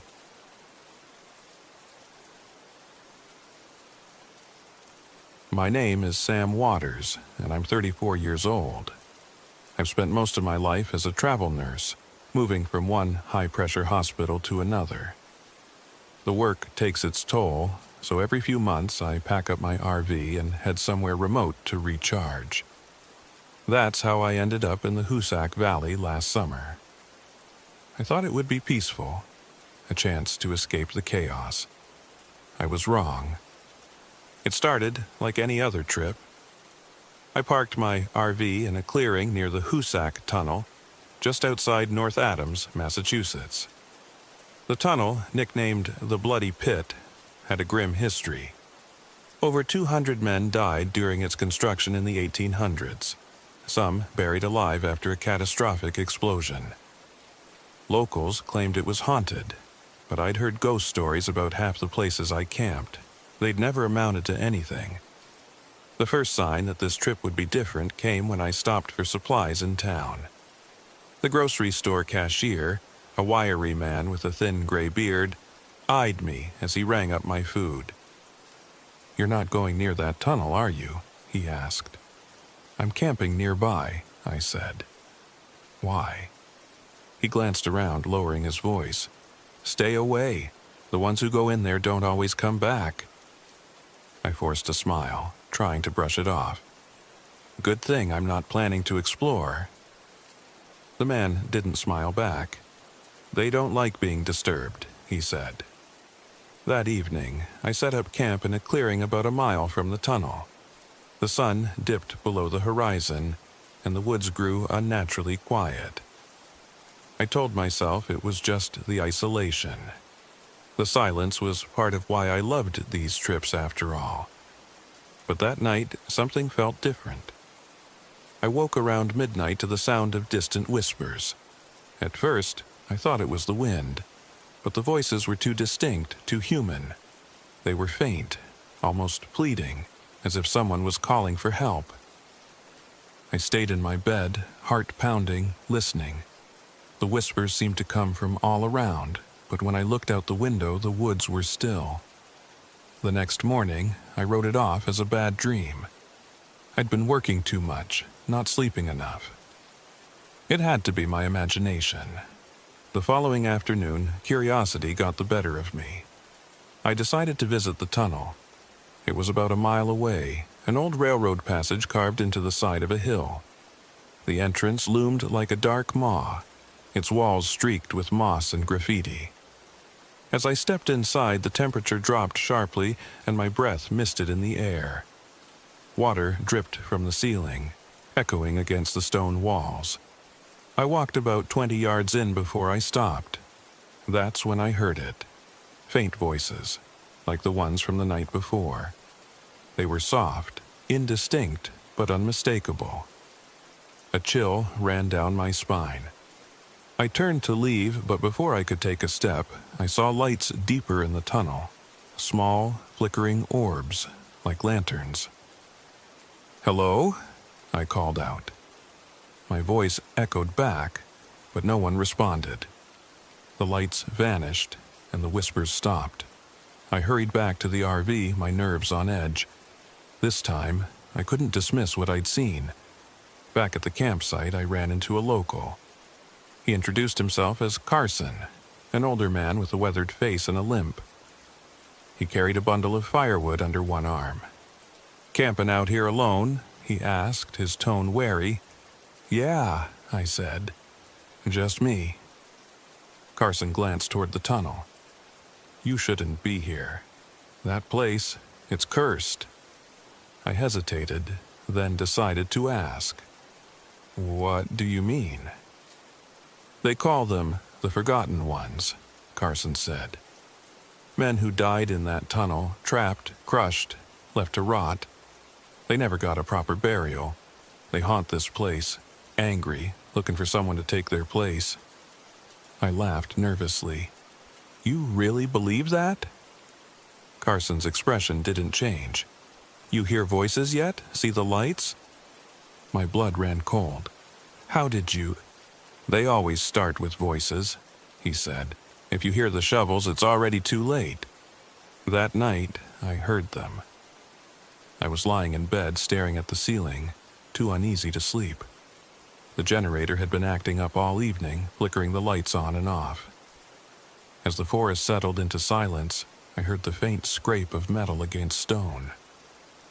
It was distant at first, but it grew louder, closer, until it sounded like shovels striking rock just outside the RV. My chest tightened, and I held my breath, listening. Then came the knock. It was soft, deliberate, tapping against the side of the RV. My skin crawled as I sat up, grabbing the flashlight from the nightstand. The knocking stopped, but the shoveling continued, fading back into the woods. I stayed awake until dawn, gripping the flashlight like a lifeline. In the morning, I found a symbol etched into the RV door. It looked like a pickaxe, crossed with a skull, crudely scratched into the paint. My stomach turned. I decided to pack up and leave. Whatever was happening here, I wanted no part of it. But when I turned the key in the ignition, the engine sputtered and died. Panic set in as I tried to restart it, but the RV wouldn't budge. The generator, too, was dead. I was stranded. Carson found me later that day, sitting outside the RV. He didn't seem surprised when I told him what had happened. "They've marked you," he said grimly. "They want you to join them." "What do I do?" I asked, my voice trembling. Carson handed me a rusted lantern. This belonged to the foreman who caused the explosion. He was a cruel man, made the workers stay even when it wasn't safe. They hate him most of all. You take this to the heart of the tunnel, to their grave, and maybe they'll let you go. I didn't want to go back, but I had no choice. Carson insisted he couldn't accompany me. "They want you," he said. "Not me." As I entered the tunnel, the air grew colder with every step. The whispers started again, louder this time, rising to anguished wails. Oh, the lantern flickered in my hand, casting jittery shadows on the walls. Halfway in, I saw them. Figures emerged from the darkness, their forms translucent but unmistakable. Miners, their faces gaunt and hollow, their eyes glowing like embers. They dragged phantom shovels, their movements jerky as if trapped in a loop. One of them turned to me, pointing a skeletal finger at the lantern. I understood the message and kept moving. At the heart of the tunnel, I found the unmarked grave, a patch of disturbed earth surrounded by rusted tools. I placed the lantern on the ground, but before I could step back, the leader appeared. He was taller than the others, his form more defined. His face was a mask of rage, and his eyes burned with molten fire. He raised a shovel, and I stumbled backward, tripping over the uneven ground. "I'm sorry," I cried. "I didn't mean to disturb you." The leader's face twisted into a snarl, but he didn't strike. Instead, he pointed at the lantern. I understood I had to light it. With trembling hands, I struck a match and lit the wick. The flame flared brightly, illuminating the cavern. The wails grew deafening, then stopped. When I looked up, the miners were gone. I made it back to the RV, shaking and exhausted. The engine started without issue, and the generator hummed back to life as if nothing had happened. I left Hoosac Valley that morning, vowing never to return. But the story didn't end there. A month later, I received a package in the mail with no return address. Inside was a rusted pickaxe and a note that read, "They never forget." Now, every night I hear the faint scrape of shovels outside my window, and I know it's only a matter of time before they come for me.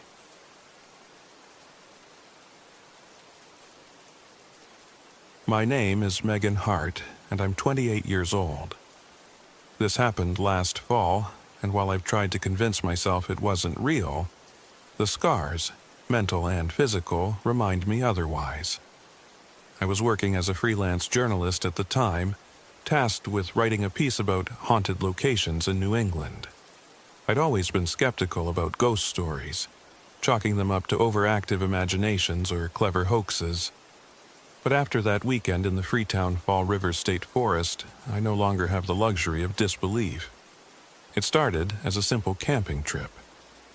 My boyfriend, Lucas, had suggested we go together. He was 30, adventurous, and constantly looking for the next thrill. Jared, my colleague and the third member of our group, tagged along with his paranormal investigation gear. At 31, Jared was a tech enthusiast and part-time blogger with a fascination for the supernatural. The plan was simple: camp near the Caves, a section of the forest infamous for strange disappearances and satanic rituals, and see if we could gather enough material for a solid story. We arrived on a chilly Friday afternoon. The forest felt dense, its canopy blotting out most of the light. I tried to shake the unease creeping up my spine as we set up camp, but something about the place felt wrong. The air was heavy, and even Lucas, who normally brushed off my concerns, admitted it felt weirdly quiet. After setting up the tent, Jared unpacked his equipment: infrared cameras, audio recorders, and even an electromagnetic field detector. He was like a kid in a candy store, fussing over each device. Meanwhile, Lucas built a fire, cracking jokes to lighten the mood. I forced a smile and focused on jotting notes in my journal. As night fell, the forest came alive with unfamiliar sounds: branches snapping in the distance, the occasional rustle of leaves. Jared insisted it was just wildlife, but my nerves were frayed. Then we heard it: faint laughter. It was soft at first, high-pitched and childlike, drifting through the trees. I froze, looking at Lucas, who frowned and turned his head to listen. Jared grabbed his recorder, his eyes alight with excitement. "Did you hear that?" he whispered, as if afraid to scare it off. "Yes," I said, my voice tight. It sounded like a kid. "It's probably other campers," Lucas said, though he didn't sound convinced. He poked at the fire, making sparks fly. But the laughter didn't stop. It grew louder, more persistent, until it seemed to echo from every direction. Jared checked the recorder but found nothing. Just static. That's when I noticed the shadows. At the edge of the firelight, figures darted between the trees, just out of focus. My breath hitched. "Do you see that?" I asked, pointing. Lucas shook his head. "It's just your imagination, Megan." "No," Jared said, his voice trembling. "She's right. There's something there." The laughter stopped abruptly, leaving us in an oppressive silence. My skin prickled as if the forest itself were watching. The next morning, I volunteered to collect firewood, hoping a bit of distance would clear my head. As I wandered deeper into the woods, I came across a gruesome sight: a mutilated deer carcass. Its body was splayed open, and strange symbols were carved into its flesh. Flies buzzed around the open wounds. My stomach churned, and I stumbled backward, nearly tripping over a root. I ran back to camp, breathless, and told Lucas and Jared what I'd found. "Probably coyotes," Lucas said, though his tone lacked conviction. "No," I snapped. "Coyotes don't carve symbols into their prey." Jared's face paled. "Symbols? What kind of symbols?" I sketched them in the dirt, and Jared muttered something about occult rituals. Lucas dismissed it as nonsense, but the tension between them was palpable. That evening, the shadows returned. This time, they were bolder, flickering just beyond the firelight. Lucas tried to brush it off, but even he was on edge. Jared set up his camera and stared at the screen, his hands trembling. Then came the voices. They were soft at first, barely more than whispers, but unmistakably ours. I heard my own voice calling from the woods, "Lucas! Jared! Help!" Jared heard his own voice too, and Lucas's name echoed from deeper in the forest. The mimicry was perfect, too perfect. Lucas jumped to his feet, grabbing a flashlight. "Don't go out there," I shouted, grabbing his arm. He shook me off. "It's probably a prank. Someone's messing with us." Before I could stop him, he ventured into the darkness. Jared and I, huddled by the fire, listening to the crunch of his footsteps fade. Then came the scream. Lucas ran back, pale and gasping for breath. "There's something out there," he stammered. "Something big. It's not human." The next morning, we decided to investigate the caves, hoping to find answers, or at least an explanation. As we approached, the air grew colder, and the forest seemed to darken. The entrance to the caves was narrow and jagged, almost like a gaping mouth. Inside, the walls were covered in strange carvings, similar to the symbols I'd seen on the deer. At the center of the chamber, we found a crude shrine made of animal bones and a tattered child's dress, stained with what looked like blood. Jared turned on his camera, but it flickered and died. "What the hell?" he muttered, shaking it. It was fully charged. That's when the laughter returned, louder than ever, reverberating off the cave walls. Shadows danced along the edges of the chamber, forming a tall, humanoid figure with glowing eyes. It stepped forward, its grin impossibly wide. "Welcome," it said in a voice that mimicked Jared's perfectly. "You've come to play." The figure moved unnaturally, its limbs jerking like a puppet on strings. It circled us, its grin never wavering.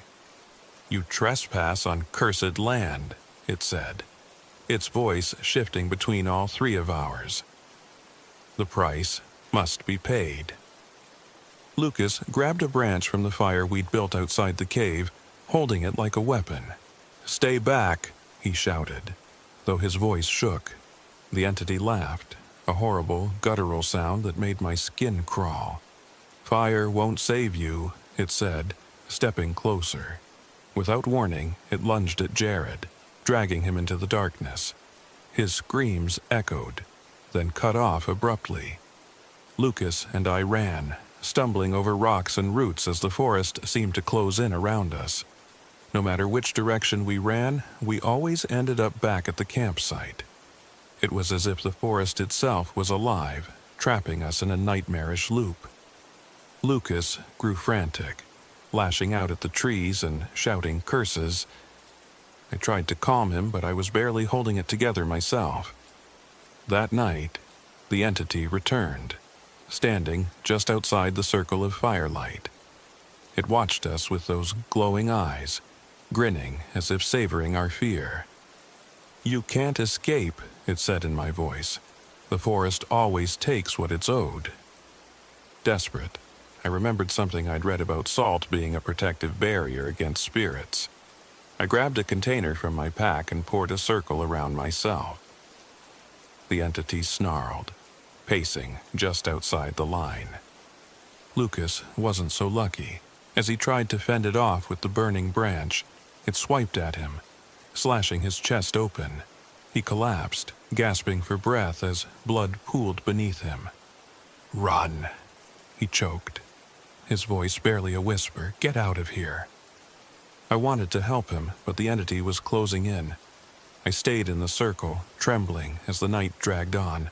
When dawn finally broke, the forest returned to its normal state. The entity vanished, leaving no trace of Lucas or Jared. I stumbled out of the forest, disoriented and covered in dirt.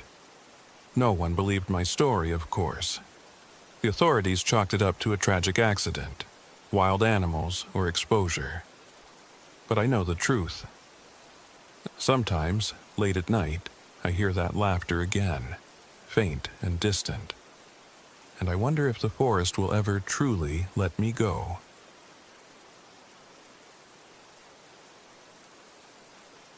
My name is Sarah Martinez, and I'm 29 years old. This happened last October, during what was supposed to be a routine work trip. I'm a freelance travel writer, and I'd been assigned a feature on overlooked hiking destinations in New England. It sounded perfect at first, a chance to write, explore, and test my limits. But I left Mount Greylock with more than I'd bargained for. What I experienced there wasn't just unsettling, it was something I still can't fully explain. I arrived at the base of Mount Greylock late in the afternoon, driving my trusty RV into a small, secluded campsite. The air was crisp, and the trees glowed in shades of gold and red. It should have been idyllic, but something about the silence felt unnatural. No birds chirping, no wind rustling the leaves, just the hum of my RV's engine as I parked. There were a few other campsites nearby, but only one seemed occupied. An old green tent sat pitched a little ways down, but I didn't see anyone around. Probably out hiking, I thought, dismissing the odd emptiness.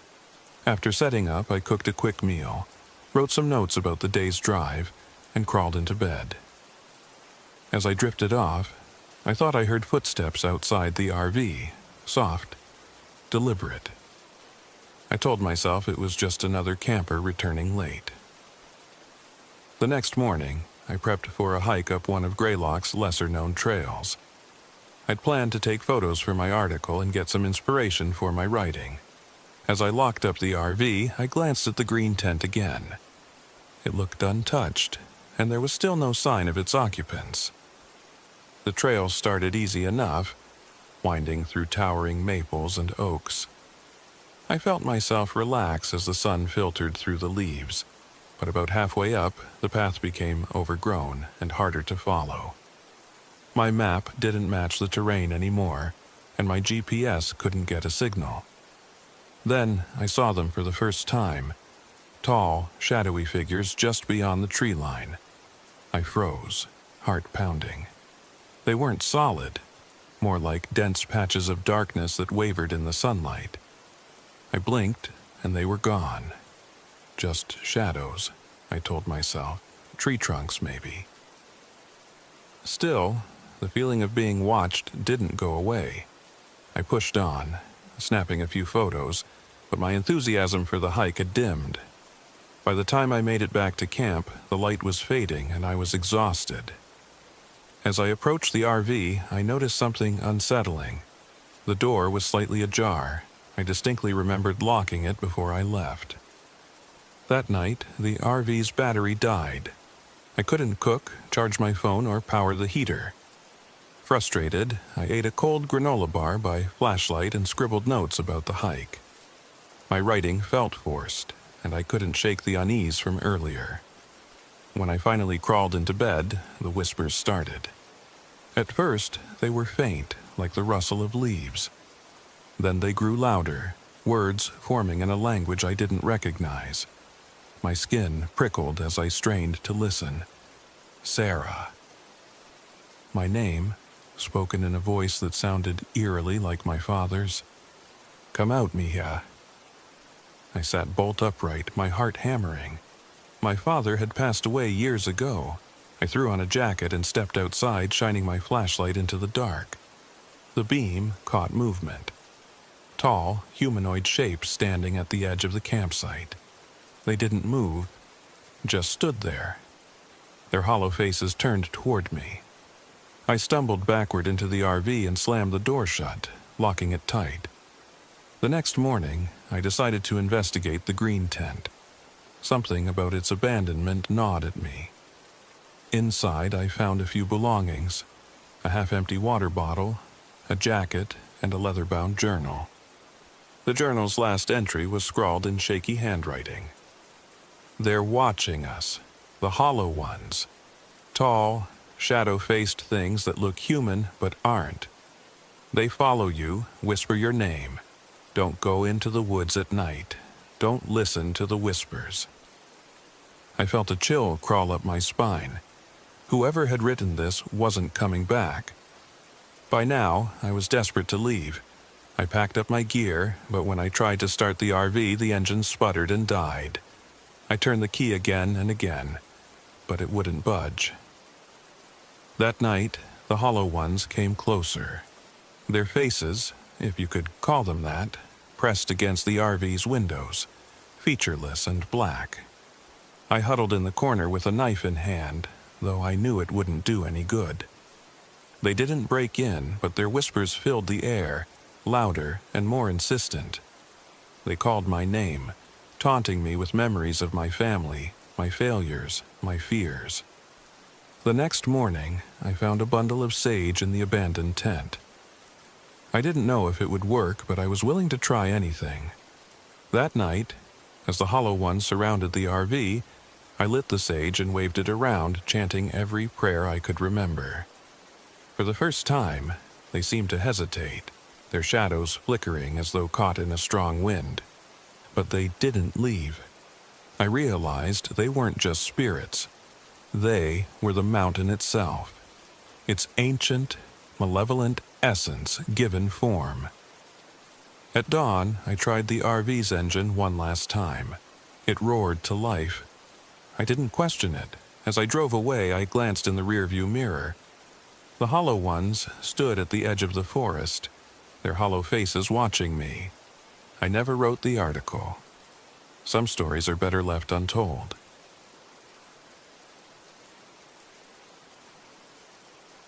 My name is Ethan Kane, and I'm 35 years old. What I'm about to tell you isn't some tall tale for clicks or likes. It's the truth, even if I can't prove it.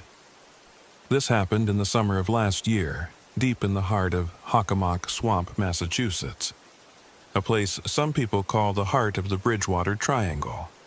I went in as a skeptic, thinking I'd spend a week documenting my survivalist skills for my blog. I came out broken, both physically and mentally, and I'm still not sure if I escaped at all. It started with an idea I'd had for months: test my skills by surviving 7 days alone in one of the most notoriously haunted places in the country. I didn't believe in ghosts or monsters. I thought the stories were just folklore, blown out of proportion. So I packed my gear, tent, GPS, water purifier, knives, and my GoPro, and drove to the edge of the swamp. The first thing you notice in Hockomock Swamp is the silence.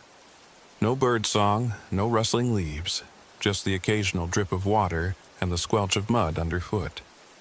It was oppressive, but I chalked it up to the swamp's natural atmosphere. By late afternoon, I found a clearing to set up camp. As I hammered stakes into the soggy ground, I felt it, the sensation of being watched. I glanced over my shoulder several times, but there was nothing but dense trees and mist. "Get a grip," I muttered, shaking off the unease. That night, I built a small fire and recorded my first blog entry. I talked about the swamp's history, how the Wampanoag people believed it was a place of great spiritual power, and how locals whispered about strange lights and creatures. As I spoke, the words felt heavier than I expected, like they carried weight I didn't understand. I fell asleep to the crackling of the fire.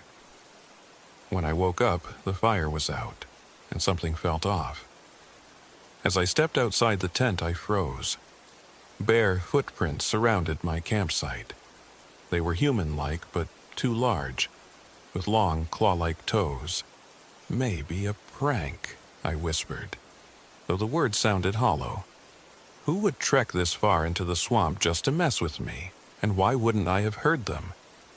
I brushed it off, deciding to explore further into the swamp. My GPS flickered in and out, forcing me to rely on a map. Around midday, I stumbled upon something bizarre. A crude shrine made of animal bones and sticks perched on a stone slab. The air around it was colder, almost suffocating. I took a few photos and moved on quickly, feeling an inexplicable dread. That night, as I edited footage by the fire, I noticed my knife was missing. I searched the tent, my backpack, nothing. Finally, I found it stuck in a nearby tree, blade first, as though it had been thrown with precision. My stomach churned. I didn't sleep well. On the third day, my water purifier broke. I cursed under my breath, knowing I'd have to boil water from now on, which would cost me precious time and energy. The swamp seemed to mock me, its stillness amplified by my rising frustration. That night, the whispers began. At first, I thought it was the wind. But as I lay in my tent, the sounds became distinct, my name spoken softly over and over. "Ethan? Ethan, help me." It sounded like my ex-girlfriend's voice, fragile and pleading. My rational mind told me it was a trick of isolation, a manifestation of guilt. But when I unzipped the tent and stepped outside, the whispers moved, retreating into the darkness. I didn't follow. On the fourth day, I stumbled upon the shrine again. At least, I thought it was the same one. This time, the bones were arranged differently, and symbols were carved into the trees around it. "What the hell?" I muttered, taking a step back. That's when I saw it. A figure in the distance, crouched low to the ground. It was humanoid but distorted, its limbs too long, its head cocked at an unnatural angle. It didn't move, just watched me. I don't remember running back to camp, but I must have. By the fifth day, I was a mess. My gear felt like a hindrance more than a help, and I was down to my last energy bar. The whispers had grown louder at night, and my maps didn't seem to align with the terrain anymore. I was lost. That evening, as I boiled water over a dwindling fire, I heard a branch snap. I turned and saw it. The figure from before, now closer. Its face, it was my face but wrong, stretched and twisted. "Leave me alone," I shouted, throwing a rock at it. The creature didn't flinch. Instead, it mimicked my voice. "Leave me alone." I backed into the tent, clutching my knife like a lifeline. Desperation clawed at me on the sixth day. I tried to retrace my steps to the edge of the swamp, but every path seemed to loop back to the shrine. I felt trapped, like the swamp itself was conspiring against me. That night, the entity grew bolder. It slashed at my tent, tearing through the fabric like paper. I scrambled out, swinging my knife wildly, but the creature danced just out of reach. It was toying with me. On the final day, I decided I had nothing to lose. I gathered dry branches and doused the shrine in lighter fluid. As the flames roared to life, the swamp seemed to shudder. The entity appeared again, screaming. Not a human scream, but a guttural, animalistic roar. It charged at me, its claws slicing across my arm as I stumbled backward. I swung my knife blindly, connecting with something solid. The creature shrieked and disappeared into the shadows. I ran. When I finally emerged from the swamp, I collapsed into the arms of a search and rescue team. I'd missed my check-in by 3 days, and they'd been combing the area. They didn't believe me about the creature. My footage was corrupted, and the photos I'd taken of the shrine were blurred beyond recognition. But sometimes, late at night, I hear it. The whispers. My name. The swamp didn't let me go, it just gave me a head start.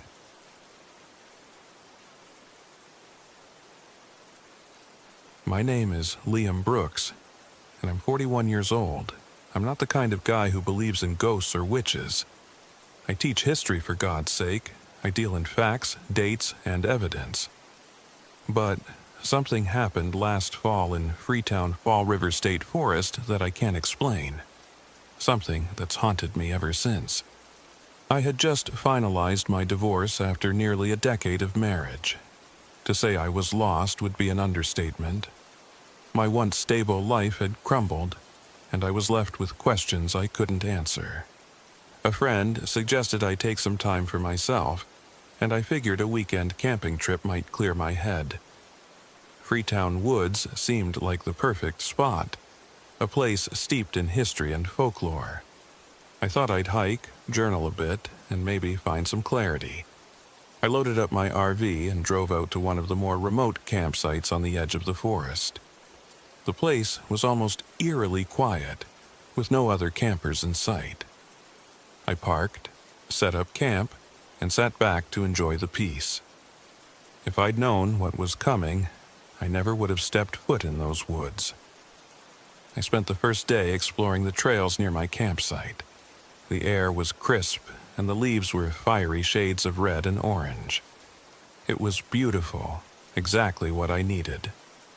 About an hour into my hike, I stumbled upon a clearing that felt wrong. The air was colder here, and the trees seemed older, their twisted branches clawing at the sky. In the center of the clearing was a circle of blackened stones, surrounded by trees marked with strange carvings. I knelt to examine the stones. They looked burned, as if someone had built a fire here, but the scorch marks didn't fade with the weathering I'd expect. The carvings on the trees were even stranger, symbols I didn't recognize, like crude spirals and jagged lines. Probably some kids messing around, I muttered, brushing it off. That night, as I sat by my RV's small fire pit, I couldn't stop thinking about the circle. Something about it gnawed at me, but I chalked it up to my overactive imagination. As I lay in bed, I heard footsteps outside. They weren't heavy like a person's, more like something creeping, testing the ground.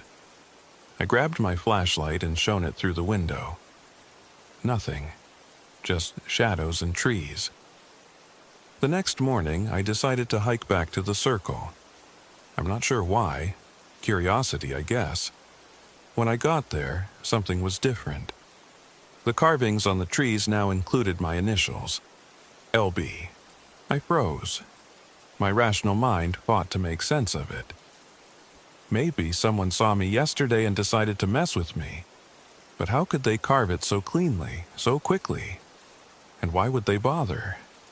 The trail back to camp seemed longer than I remembered. The woods felt darker, and the silence pressed in on me. I kept glancing over my shoulder, certain I was being followed. But every time I turned, the path was empty. When I finally reached my RV, the sun was already low. I made dinner and tried to distract myself by reading, but the unease clung to me. That night, I dreamed of fire. I was bound to a stake in the middle of the circle, flames licking at my feet as shadowy figures chanted in a language I didn't recognize. I woke drenched in sweat, and when I looked down, my arms and legs were streaked with ash and soot. I wanted to leave. I packed up my gear and tried to start the RV, but the engine wouldn't turn over. I cursed, checked the battery, the oil, everything I could think of, but nothing worked. I decided to wait until morning to call for help. There was no cell service out here, of course. I tried to distract myself with a book, but as the sun dipped below the horizon, the oppressive silence returned. That's when I saw her. A woman stood at the edge of the clearing, just beyond the firelight. Her clothes were tattered, and her face was obscured by shadow. "Hello?" I called out, stepping closer. She didn't move. "Are you lost?" Still nothing. As I took another step, she vanished. The next night, the temperature plummeted. I huddled inside the RV, wrapped in every blanket I had. Around midnight, I heard the whispers. At first, they were faint, like the rustle of leaves.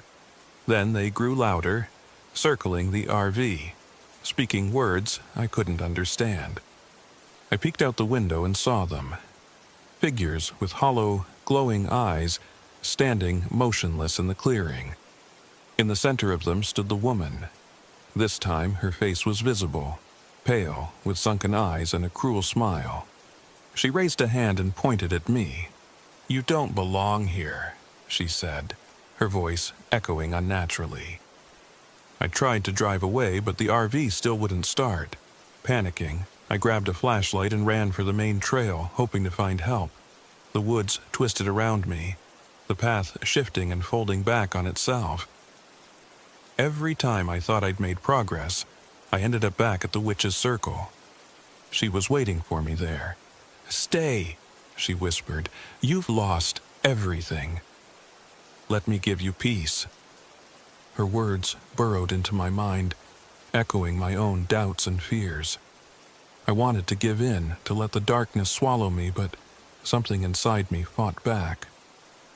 I remembered the leather journal I'd found earlier that day in a hollow log near the circle. It had belonged to another camper, someone who'd written about their own encounter with the witch. They'd mentioned burning something sacred to her to break her hold. I scanned the circle and spotted a piece of cloth tied to one of the trees. It looked old, like it had been there for centuries. Grabbing it, I threw it into the center of the stones and lit it with my lighter. The flames roared to life, and the witch screamed, a bone-chilling sound that echoed through the woods. The figures vanished, and the forest grew silent once more. At dawn, I returned to the RV and tried the engine one last time. It roared to life. As I drove away, I glanced in the rearview mirror. The witch stood at the edge of the clearing, her hollow eyes watching me. I haven't been back to Freetown Woods since, and I never will, and I never will, and I never will, and I never will, and I never will, and I never will, and I never will, and I never will, and I never will, and I never will, and I never will, and I never will, and I never will.